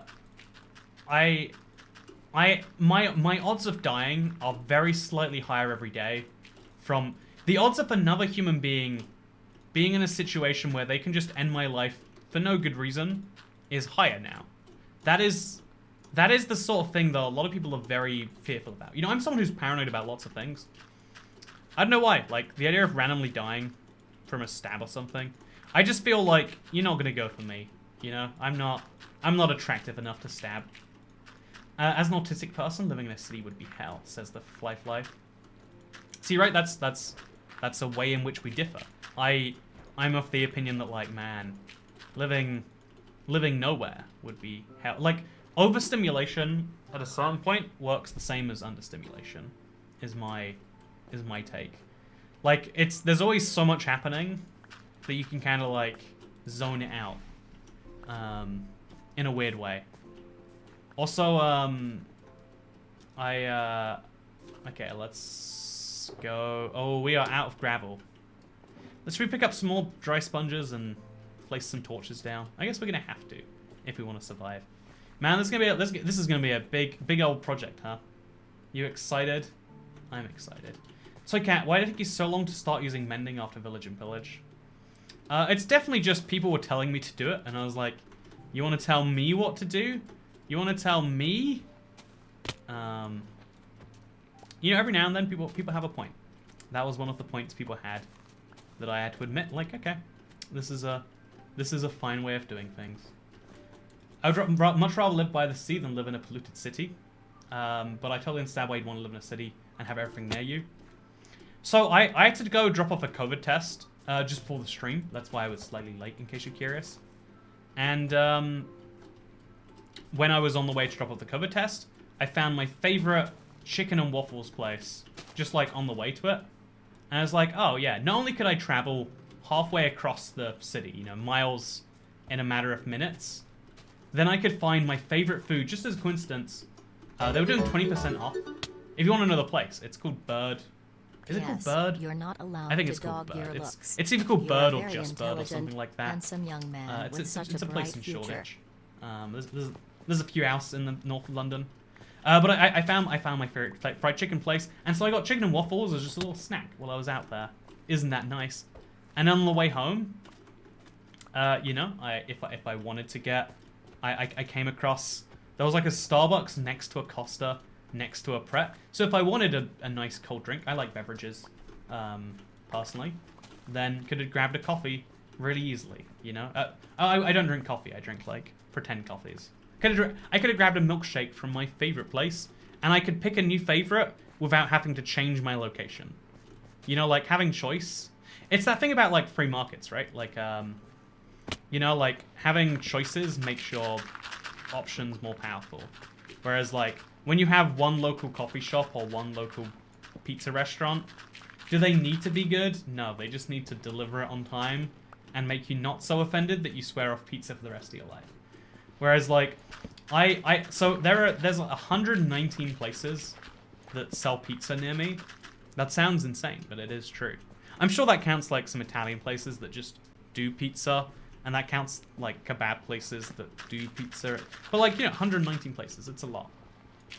And, you know, to me, that is a great value. If you're someone who genuinely isn't excited about food, though, you're just like, yeah, pizza's pizza, then why would you care about living near 119 places? And vice versa, like, I like urban nature. I think what humans do is more impressive than what nature does most of the time. I like nature because it, like, calms me down, but I like cities because it inspires me. Whereas some people might be like, nah, cities are just pain, whereas nature is order and, you know, beauty or whatever else you want to say. There's lots of different... I love food too much, this Welly Hamster. Wow, we might be the same person. Have you considered looking into that? Tried chicken and waffles for the first time last week. Honestly, it's probably my new favorite food. If you live in London, and statistically, something like 1% if you do, try bird or just bird. Just look up bird Shoreditch. I'm sure it shows up. It was very good. It was so good my first time that I had to come back when I stumbled across it on the way to drop off a COVID test. I live too far from the city to get most delivery services. I'm allergic to nature. That is hilarious. I know you mean you're what, like hay fever, right? I know that's what you mean when you say that, but that's still absolutely hilarious to me. That like, yep, when flowers pollinate, my whole body feels bad, and there's nothing I can do about it. And it's like, yeah, that sucks. Is that just life, huh? It's like, yes, this is my life. I also didn't drink Fanta today. Ah, that's good to hear. Thank you for the life update. London does have an under London. Under London? I wonder what that means. Is this like in Deus Ex where there's like a city under the main city? Yeah, a cool thing about, are we talking about cities today? I'm passionate about it. Also, PS, you're not allowed to dog your looks. You're a very intelligent, handsome young man with a bright future. Hey, thank you so much. I missed your follow-up tip because I don't have noises. Or maybe I'm deaf. See, some people would take offense in that joke. Not me today. But yeah, no, it's, I could talk about cities all the time. I think they're very interesting places. But, yeah, I feel like this is my genuine take. When you're upset with the world enough that you're going to end someone's life, you're usually basing that on, like, they have something that I think should be mine, and so I will take it away from them. It's like one of the ugliest human nature points we have. But I feel like all you have to be is unattractive and poor, and most people will choose not to stab you. And I've got one, and I'm working on the second. Don't you worry. I went to a GP today, a general practice. There's a pillager raid that spawned. How wacky. I went to my general practitioner today, and are they all on the same block or something, or is it just the one guy? Are the others in the ocean, maybe? I had to like weigh myself to go in, and it's like, yeah, this is important. This is important. Also, I'm glad I look happy today. I've had a rough month or so. I don't know. Some days I'm like, are things gonna be good one day? And some days I'm like, I think it's good. Life is hard. I think time is the solution to this too shall pass. Exactly, yeah. Time's the solution to most problems. Sometimes in a way you didn't expect. Sometimes in exactly the way you'd expect if you were thinking about it logically. No one really knows the answers, is what I guess I'm saying. And you know who else doesn't know the answers? This next tip from Blondie. I think that both man-made structures and nature are beautiful in their own way. You know what? Get out of here with your multiple things can be beautiful at the same time opinion. No, we don't do that over here. We take explicit slides on every issue, even the ones that don't make any sense to. And so, no, more seriously, I do think that... I do think you're totally right. I really like going to nature sometimes. There are, like... Especially when it's like a climate I'm not familiar with. I saw a golden acacia tree for the first time this morning. That was nice. That was pretty. That was interesting. But then also I saw... I'm just going to quickly check on everything. Geese. Exactly, right? Geese are a natural structure. And they are beautiful. They could not be more beautiful if they... I guess they're not a structure really, are they? They're a thing. Global warming is beautiful. I think the term is climate change because global warming implies that it only gets warmer when actually it can get colder at the same time. This is Toycat Facts reporting to you live from London HQ. What about architecture inspired by nature? It's some of the best. Good architecture is informed by its surroundings. I think that the clever thing is when architecture can be like so impressive it doesn't need to care about its surroundings though, right? Like you could plonk the Shard down anywhere in the world and it'll look good. You could take the what's another really pretty building? You could take the St. Louis Arch, plop that down anywhere. People will be like, that's a big arch. That is too big to be useful as an arch. So I'm glad someone made that, I guess. I think you could do that at least. Maybe I'm wrong. Maybe that's why I'm not the architecture student. I mean, architecture architect. You know, in a way, no one ever finishes their job. We're all students in this world that we find ourselves in. That's my defense for mistaking we were. Also, this is your door tax. Oh great, oh powerful toy cat. Isn't it insane that I had to pay for a second door in the span of like a year? Because I just did it too late on my old house. Like when I bought that old house, it had such a beaten up door. Like I can't describe how beaten up the door was. And I just kind of let it stand there and get worse and worse and worse for years. And then just before I was moving out, I was like, you know what? If I don't do it now, I won't ever get to enjoy it. And you know what? Faulty logic? Yes. Is it still what I did? You better believe it also is yes. Monumental architecture, sure, but for the average occupation, says Jacqueline Smith. Oh yeah, for the average house, you're totally right. That like you can't just be like, no, I'll put what I want there anyway, and it will be beautiful anyway. I'm just gonna use the shovel for these, just because they're here and they're in inconsistent quantities. Just go nice and get the walls down nice and easy. So I can't you say this, but in Britain, London, and such places that are bleak of nature, Europe in general has stuff like nature and man-made structures. Can't be said about Middle East. Yeah, okay, here's the thing about the Middle East is interesting because it is nature, but it's not the nature we love. Also, I live about an hour away from LA and large suburbs. Lots of food places a few minutes away. It's less of a problem about having less local places because everyone owns a car. Yeah, that, okay, so I know a lot of people who pretend that, like, the car ruins society. The car definitely does just, you know, it's like a form of walking places. Like, I like to walk to grab pizza or to grab a croissant in the morning or to whatever else.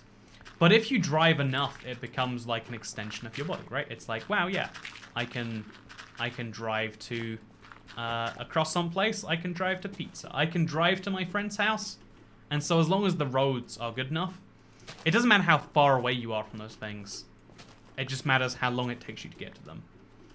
And so from that perspective, if you think about it, the real thing is not distance that makes things matter. It's about time. You know, we measure distance not in terms of meters and kilometers and miles and whatever else. We measure distance by time. In the same way we don't measure, you know, like, do we measure friendships by, like, objective value? We don't seem to. We value them by feelings. Even though, you know, there is an objective like, oh yeah, this is my friend who shows up the most when I invite him places. This is my friend who, I think we should evaluate people on real metrics. I think metrics are a useful way to do things. Most people think that's sociopathic though. So your mileage may vary, I guess, is what I'm saying. Yeah, I saw you recording a video on a train a few weeks ago, I think, says Elliot Pope. I don't believe you, sorry. I want to believe you, but I don't. It's sad that I don't believe you. It's a worrying state for the world that we're in, but it is sadly, I think, a realistic state. That you just watched a video where I was on a train in public, you're like, I saw you. Riding a bike is enjoyable to me and is more efficient than walking. Yeah, riding an e-bike, like, I like bikes by themselves too, because it's like exercise. But I really like e-bikes and scooters and stuff, like micro-mobility is a big passion of mine. Is this sand? Okay, it's not. How are you going to do this all in survival mode? It's going to be hard. We're making progress as we go. If you look at what we've done just today in the last couple of hours, this is pretty good in my opinion. We're running out of torches. I think we have to craft some more, maybe. But it's going to be good. Why does the water look like that? Welcome to Bedrock Edition. Welcome to Bedrock. So, I've only got sticks in here. And 25 flint now. I need to grab more gravel anyway, right? So let's grab a ton more gravel. Let's throw the wet sponges and spoongies in there. Sorry. Embarrassing mistake. View from above. Yeah, let's do the view from above. This is what it looks like from here. Honestly, it looks much less impressive from here. Let's always look at things from down low in the future.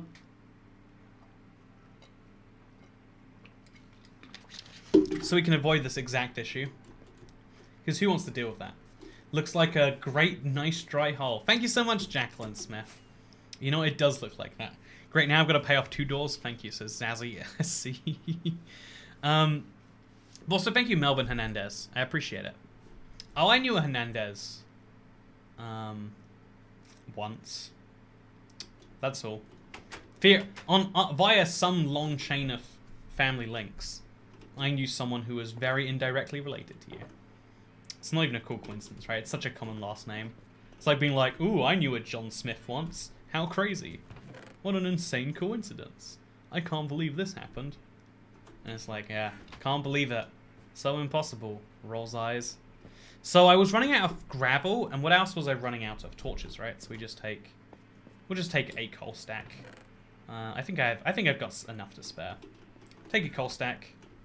Get right to it, I guess. I like to use charcoal, but charcoal... You know, I need to have, like, a torch source. I guess, honestly, we'll just go mining for torches one day. I think it's easier than chopping down wood. Fly through this little hoop over here. Yeah, that's nice. Y'all make me want to get a bike. Yeah, biking is a really fun way to see things. There's something... Okay, honestly, when you drive through a place... okay, this is like the 3 levels of something. When you're on a underground or... you know, something like that. Even a train. You see nature on a train, you don't see a city on a train, usually. Unless it's a tram or something. When you're in a car, you're seeing things, but you're not taking them in. When you're on a bike, because you're so exposed, which is, you know, arguably a bad thing. I mean, is being exposed good or bad? Let's dive into the pros and cons. But, because when you're on a bike, you're so exposed and you're, like, fighting for your life, effectively. Which sounds like a big negative, and trust me, it definitely is, but we'll pretend it's not for now. When you're like fighting for your life, you have to, because if you don't pay attention, you die. You start paying attention, and so there's so many cool things that I've seen in cities just because I've been. I have like really visceral memories of. You can find this video on my 3rd channel. It's like riding a scooter in Seattle. I have distinct memories of riding down a seriously strong hill, and then like. That hill went on a bridge over a freeway, and it's like, oh yeah, I remember that. That was the Space Needle in the background. Whereas I can't tell you about the most recent car journey I took. I was in a car between... Ooh, I can't tell you the most recent car journey I took. I can't tell you where I went. Can't tell you what I did. I can't tell you about a car journey I've taken in the last year. I went to a hot dog place in a car. It was, I remember the highways were particularly small because they were state highways, not interstate highways. And I remember that's all. That's my whole thing. Some cyclists want to die. A few keep going round roundabouts at mine they're not allowed on and almost causing accidents. My favorite thing is seeing like e-scooter riders with super illegal e-scooters going on like proper dual carriageway motorway things at like 40, 50. I saw a guy do wheelies on... It was somewhere in Scotland. I don't know where it was. I saw a video on social media and I was like, man, you're making us all look bad, but you're making yourself look good, and you're making yourself look very good. And that sounds like sarcasm, but I think it was very cool. You know, isn't that an interesting thing? Like, some people look at people taking risks and they're like, oh, you're being such a bad example. And some people are like, well, it is kind of cool, right? I gotta enjoy what he's putting into it. My mom hates e-scooters because of that, lol. Your mom hates e-scooters because she hates change. Katie. I don't know your mother. You're not. I know your mother. I know the type. I know the type. Let's be honest. That's what it's really all about. I want an e-scooter, says Michelle OO. Make sure you don't live in the United Kingdom, then. They are the devil here. Literally nothing worse. You ever seen the devil? Worse. Wait, not worse. Better? Yeah, better. You know that painting man from Austria in 1939? At least he didn't, you know, at least he probably wore a helmet, or whatever the complaint is these days. At least he wasn't in the cycle lane on a motor vehicle, you know. He knows your mother, wink. Yeah, one of the things I always intended to do when living outside of London, but like I'm gonna like give it a better try now. I'll make a video giving it my attempt actually. I want to ride the Boris bikes. There's rentable bikes all around the city, and I've never ridden one. I assume they're not very good. I've never heard good things about them. Well, that's half the fun, isn't it? Are you a human or a cat? Good question. I don't know the answer. Yeah, there's a certain type of e-bike that's illegal in my area, but no one cares. Yeah, if it's throttle operated, it's legal in like the vast majority of the world. But it looks like a bike. Like it's weird because e-scooters, you can look at them and know it's a new form of transport. And so when something's new, you can put all these new feelings on it. But because we know bikes, it's like, well, does it matter if the bike is slightly electrically powered? Probably not. Does it matter if the electric bike is going slightly faster than a human could pedal? Well, as long as it's not always. I mean, like, a human could theoretically pedal that fast. Would it be bad if that a human did? No. It's an interesting slippery slope thing.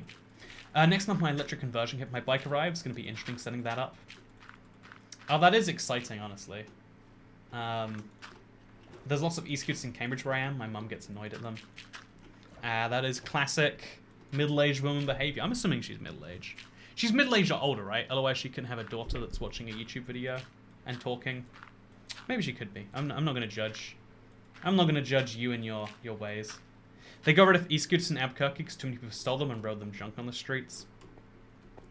I think, personally, this is my hot take. Every city has like a story of why they got rid of e-scooters. I think the companies, you know, the Limes, the Birds, actually found out it wasn't profitable in that city. And so the city, you know, like, that's gotta hurt to be like, yeah, Lime doesn't want to put scooters in Albuquerque. And so they're like, no, it's because of all the drunk drivers. Because there are so many drunk drivers on e-scooters in every city, right? There are so many. I was in Austin, Texas recently. And y'all gonna see the video later on tonight. I'm not tonight. I'm not. Off this stream, I'm just gonna go to bed. But y'all gonna see the video at some point. And in that video, I go to Austin, Texas. And in that video, I'm sorry, I've betrayed you all of the accent game again. Yeah, basically, to be honest, it's really easy to set up an RPM limiter on a motor. If the companies wanted to do it, they could. So here's the thing. There is a legal limit to the, what is it called? The wattage on an electric motor on a bike. And no company can sell a bike that lets you use it higher. However, they can sell a higher motor that's capped. So it's a 600 watt motor on the bike I've been looking at, but it's capped at 250 if you buy it in the UK. However, it's if you unplug a cable, the limiter stops working. And so, oh no, did you make the bike go faster than it's legally meant to? Oh, you monster. I'm willing to bet if he did that accent in Texas, they'd confuse him for a Texan native.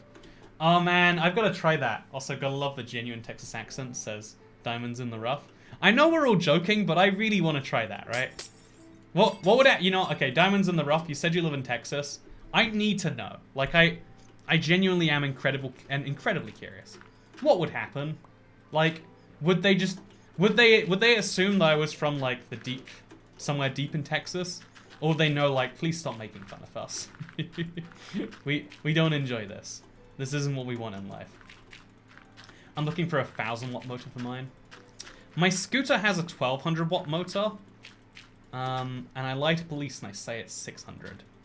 I should just say it's 250. I mean, they know it wasn't by looking at it, but I guess as long as you don't admit you're breaking the law, you're not breaking the law. I'm pretty sure that's the way the laws are enforced. Okay, so we're gonna break these few. Should we go down there and do that? No. Oh god, okay. Guess we're doing it anyway. Okay, so there's a few more sponges, spunkies. They're gonna be a little hard to get to. Don't know how I'm even gonna try. But that's half the fun. Honestly, this is the worst bit of sponge getting. Should we just leave them there forever? Chat, what's the easiest way to get all the spunkies? Scaffolding, maybe? And then knock down the scaffolding? That seems like more effort than it's worth, too. E-scooters and genocide. Now we need tipping in America rant to get the trifecta, says Dazed and Confused Sean. People do it to me. I don't even try. People are just like, you know, I swear, I'm doing my best to be an upstanding citizen who doesn't talk about tipping or scooters, and then the darn internet tricks me, as always. You know how the darn internet is. Those young boys over there with their silly words. Everyone knows e-scooters in Iceland. You know, that's why mothers go there right here. I want bean blocks. We have bean blocks already, man. Okay, so we're going to be really careful about how we place down and remove this ice, because I don't want water to just replace it. Oh, look, because of the weird glitch, I can go inside the blocks, which makes my life a little bit easier, actually. Oh, no, it doesn't. It makes it harder. It was easier for a second, and then it got harder again. Are you going to drain the entire ocean or just a part of it? I think I'm going to drain all of it that doesn't have ice on it, and then even some of the bits that do have ice. Like this whole section. Oh, also, I'm desperately looking for moss blocks and for... Nope. Should we just kill him? Ah, let's just kill him. Give me better trades next time, man. Okay, so, I wonder why they're mad with me. You know what? Calm down, fellas. Calm down. What did I even do so wrong? What did I even do so wrong? The Rickroll... Okay, I still live in Illinois. I've never actually been to Texas, but that accent still wouldn't fool me. I don't understand why my Texan accent is not doing a good job of fooling y'all. I just have the opinion that it's actually a pretty authentic accent. I'm gonna stop doing this. Yeah, there's a movie coming out tomorrow I'm excited to watch. It's called Guy or Player. I think it's called Guy. It's probably Player, actually. You know, it's got a name. This movie, I hear. From reputable sources tell me that there is in fact a name that this movie has. And so it's about an NPC in a video game, and that sounds interesting. Free Guy. You know what, Ryan Reynolds one? I wanted to watch it, and then this is something that annoys me about myself as an adult. Because like actors have no say in how a movie is, right? They are little marionettes that act out the director's dreams. Yeah, am I being mean to actors? I hope not. So, why do we watch movies because they have actors in them? Like that always annoys when people are like, oh, it's the guy from this. And it's like, yeah, it could be the guy from anything. It's not, doesn't make like, oh yeah, I'll watch any movie with Will Smith in it. Why? Why would you do that to yourself? What's the logic? Like, oh yeah, I watch any movie that has the number 13 in the title. Would be just as logical a sequence of events. Like yeah, I mean like it's my favorite number. It's like unlucky, and I'm an unlucky person. You see, and it's like no, that's dumb. That's just not smart. Because Mr. Reynolds do be funny. No, Mr. Reynolds plays funny characters, right? And he plays them in a funny way. And so maybe this will be a funny character. And that's just... maybe like directors are using this knowledge that actors are a thing that... But it's still like, it doesn't logically follow that there is a person I enjoyed in another movie, and so I will enjoy him in this movie. I watch any stream with Toycat in it. But, see, that is a similar fault. When I do streams where I talk to other people, 50% of that stream isn't me. Like I did one with Corner Hard recently. Actually recently, it was like a literal month ago now. I did a stream with Corner Hard. And like, that was a me stream, but it was also 50% like a new map. And like some, like there was some difference there. You could argue when we're watching my videos at least, that the creative director is the same. The person who decides what happens in an ibxtoycat video stays the same across time, if you would believe it. If you would believe it. Watch films with the same directors, not actors. Directors have control. Yeah, that's my point. I really do like every movie by who's the director I actually like? You know, I don't know their names. Okay, there we go. But if I learn the creator of BoJack Horseman, Raphael something or other, makes something new, that gets me hyped. I'm like, ooh, yeah, there we go. Tell me about it. If I learn that the guys who made Game of Thrones make something, I'm like, ooh, let me not watch that. You know, because they don't know how to make a TV show correctly. It seems, at the very least. And so yeah, it's to me that is how you should do things. Christopher Nolan. Oh, I think it actually is Christopher Nolan. Del Toro. I don't like Del Toro that much. He made the big monster one, right? Director does make more sense. See, but very few people are like, yeah, I love what a director makes. It's like, yeah, I like Will Smith because he was funny in Fresh Prince. And it's like, he was funny in Fresh Prince because he had a role that was funny in Fresh Prince. It's not, you know, I like to, some actors can make a role great. Like, actually not, here's an example. I forget, he plays number 4 in the Umbrella Academy, and he's Nathan in Misfits. He plays both those characters exactly the same. He's just an actor that has one way of being. That's something that's like, oh, if he's a character in something, he'll play that character and I'll get to see what it's like. And he's got a funny accent, and it'll be the same way. Stanley Kubrick. I'm just gonna Google like big director. You know what? Right now. Okay, chat. Oh God, what has happened to me? Okay, so I'm gonna pick up this block of gravel, and we're all gonna collectively. Also, hi and welcome back. Also, sorry for missing so many streams where you left. I've had a ton of alcohol stuff. Sorry, school stuff. Very different to alcohol stuff. I mean, you know, not if you're doing school right. No, wait. Yeah, you know, I'll stick to that comment. That'll go on the out of context Toycat compilation next time. Okay, so list of big directors. It'd be funny if it gave me a list of very large body directors. Martin, okay. Yeah, okay. David Fincher, yeah. There is a director that I like everything he does, but I can't find him on this list. David Lynch. You know, I don't know who it is, but there's a director. When I hear about him, I'm like, yeah, I'll watch his movies. Clearly, I don't like him as much as I like Ryan Reynolds or the guy from Umbrella Academy. I don't know the name of. You know, I just don't know names for things. Why would you know names? I mean, the movie industry is so hyped to tell you about things anyway. You know, if they're so hyped to tell you, who am I to tell them not to? Lunch is an unfortunate last name. Wes Anderson. When I think of actors on the roles, I think of Stargate and Outlander. I haven't watched either of those movies. Or, sorry, TV shows, so... admittedly. I've been addicted to Drain the Ocean since the day I was born. Da-da-da-da. Also, a director-writer creates character, but the actor brings them to life. It's easier to grow an attachment to an actor than a director since they're the face of the movie. I think this is a flaw that humans have, actually. We have this attachment to human connection that is definitely not fully logical. Like, if, you know, okay, how do I put that another way? We value human input sometimes a bit too much. And I think there's lots of great reasons to like humans and to value them.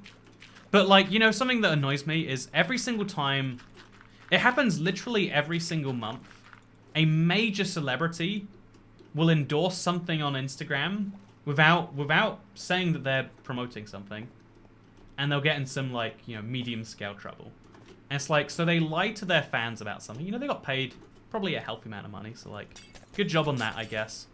But it's like, people, like, thousands of people do trust what, I'm gonna name an actress, hopefully get it right, what Meryl Dreep. Meryl Reep? Meryl Deep? Is it Meryl Reep? Whatever. You know what? Alison Brie. I care about what she has to say because she played such a good role in Community. That when she says diet tea is the bomb. Actually, there's this one actor in the UK. He hosted Deal or No Deal, and he tried to sell a fake cure for cancer. Like, can you imagine anything genuinely worse, right? Like selling a misleading cure for cancer on your social media pages.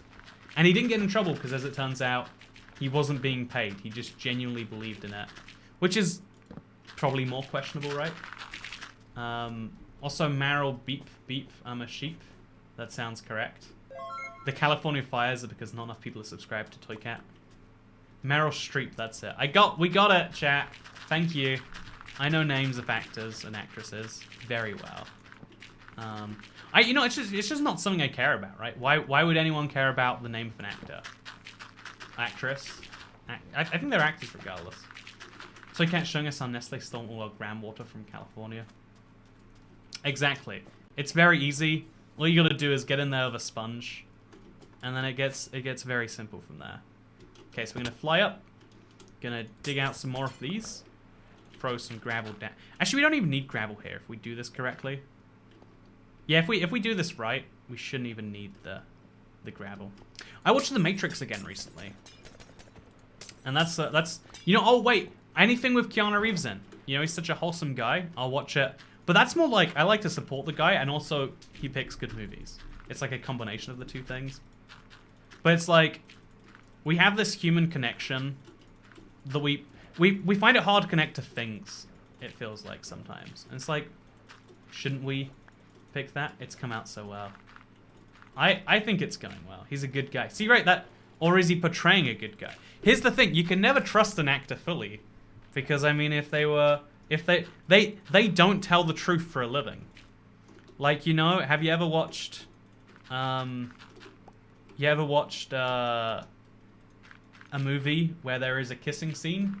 Those actors don't love each other. They pretend real hard they do to trick you. Those monsters. I can't believe they would lie. You paid honest money for that movie, and then those actors lie to you. I mean, how can you trust them on anything?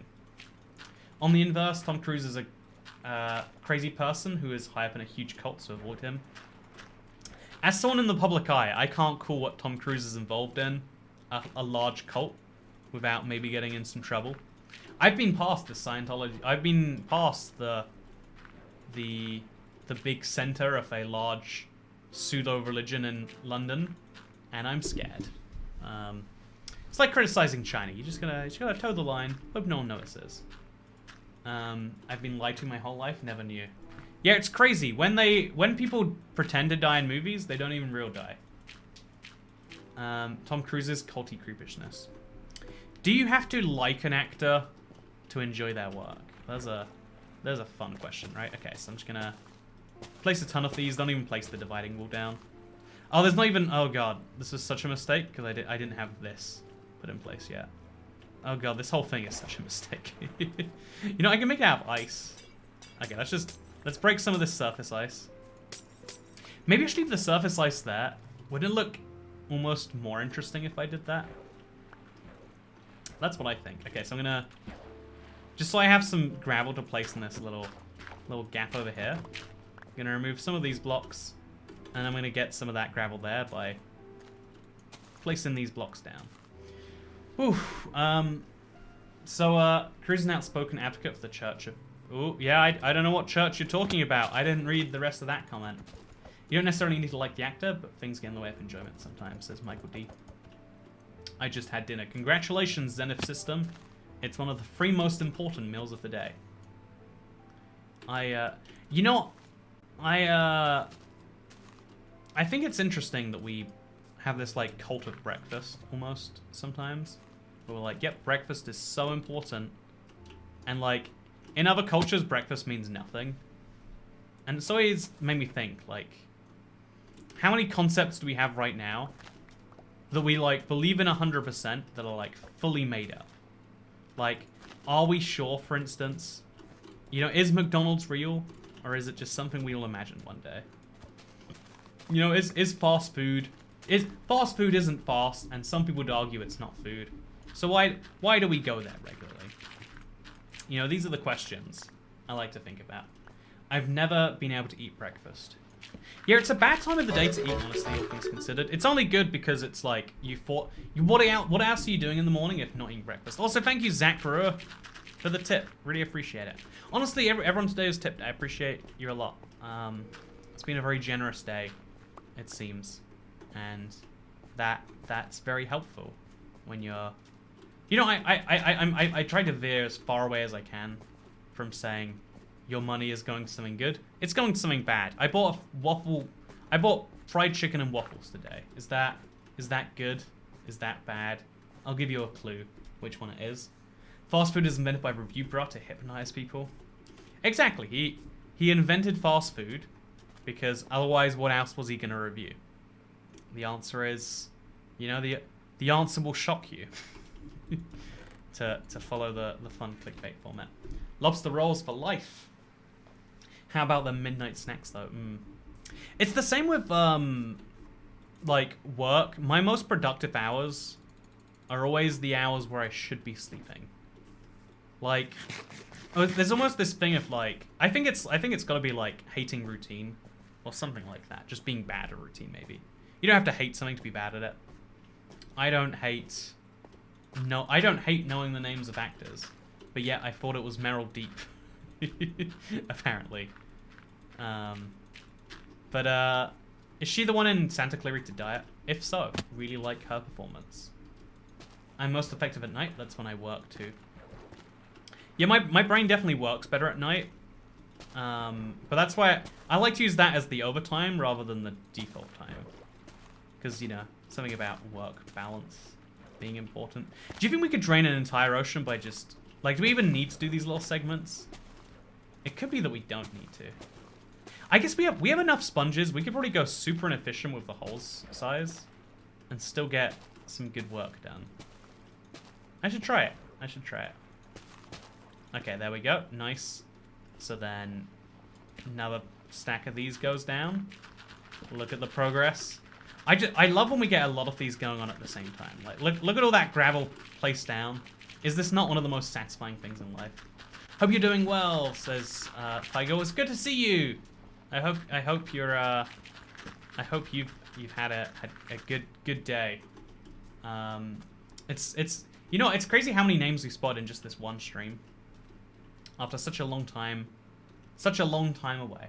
You settled in the new home or still settling, says Diamonds in the Rough. It's, I'm still sleeping on a mattress on the ground, if that gives you an idea of where I'm at. There are much more important things that I'm trying to settle before being settled in the house. Because it's just, you know, I guess there are things that are more important to me than that. You know, like I hate tasks that involve another human being coming around to my house, basically. The only one I want to have regularly is like a cleaner, because I just don't do it. Otherwise, at least any effective standard, and it just stresses me, and whatever. So it's like, okay, so that's the thing, maybe, and even then it's like, oh, it's actually very hard. You still have to go through effort to get someone to clean your house if you're paying them. You know, it's this interesting thing where like, is giving someone money enough or not? I said it was slow too, but my mattress was the first thing in. I have the mattress though, but it's like, should I put a bed frame in? Because once you put a bed frame in, you can't move that mattress into another room. And it's like, what if I wanna? I mean, you can, but you gotta... I'm never gonna unscrew a piece of furniture willingly. I will die before I decide that is a good idea. Like, it's an interesting thing that I personally, and I know some people feel the same way, undoing work that you've done yourself is pretty painful. That's part of the reason why I like to keep some of my terrible Minecraft builds. Like what? Okay, what's a terrible build we can find around here somewhere?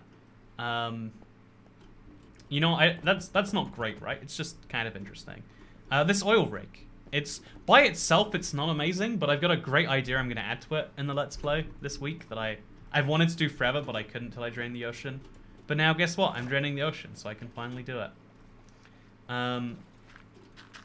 But yeah, it's one of those things, I guess. The mansion. Ooh, the mansion. Ooh, let's forget about the mansion again, Ice Maiden. Let's forget about the mansion again. I think an interesting project would be making 100 toolsmiths and each seeing each diamond pick trade. That is a fun idea. Get a little science going on. What's a terrible build? Just look around you. It's everywhere, Kappa. You know, that I should have made that joke. You're right. You know, I missed a golden opportunity there. Totally missed out. I've only got myself to blame. But yeah, is it going to pump cooking oil? Exactly, it's going to pump cooking oil? You're not sure? Yeah, that's what it's gonna be. No, it's gonna be the explanation for the global warming, I think. That's my genius plan. It's gonna be some societal commentary. There's, you know, I think that there's a lot of things where instead of like making some grand point, just like get some creativity out of it.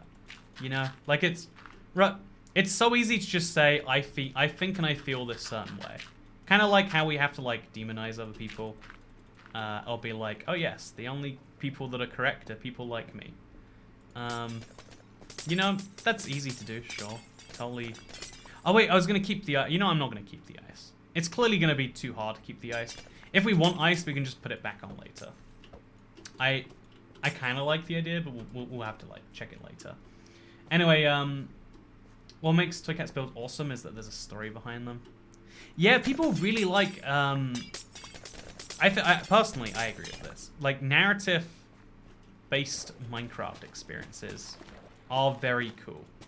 You know, Minecraft is a storytelling medium almost, in a way.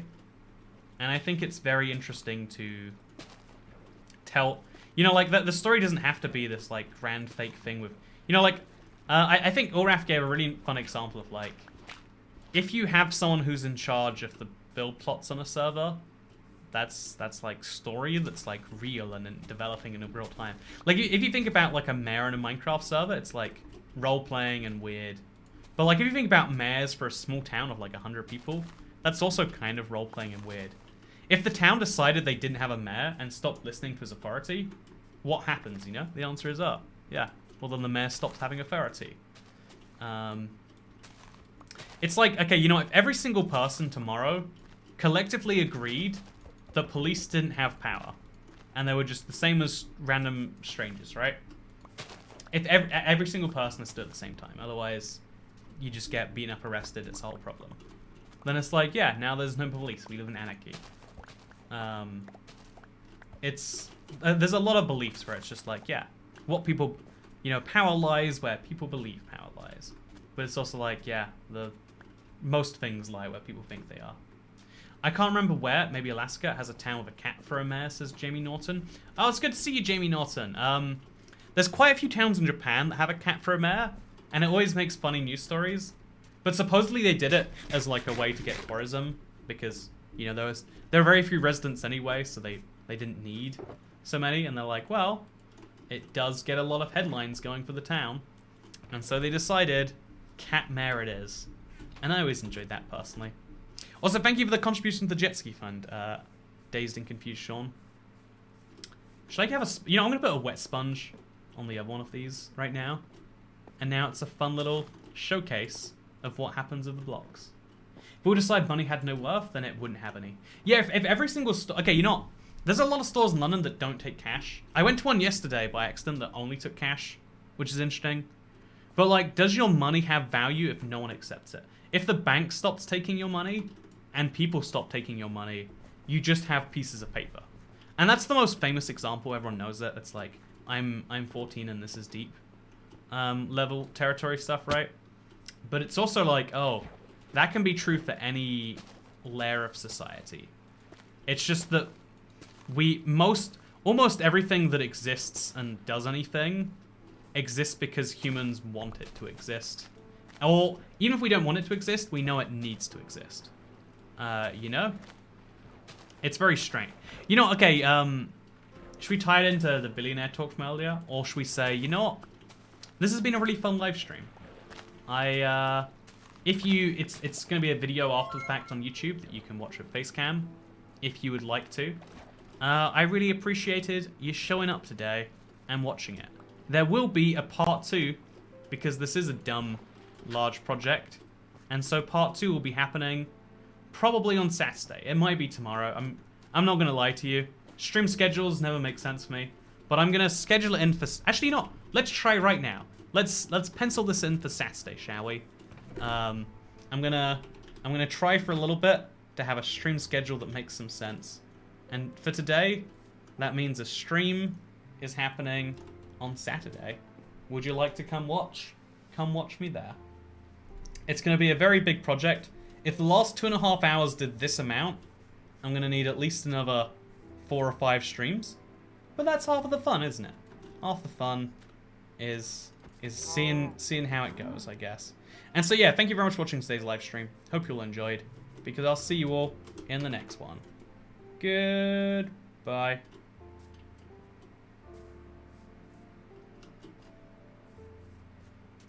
Yeah, this is a good angle. I like this. We'll get a thumbnail from that or something. Goodbye.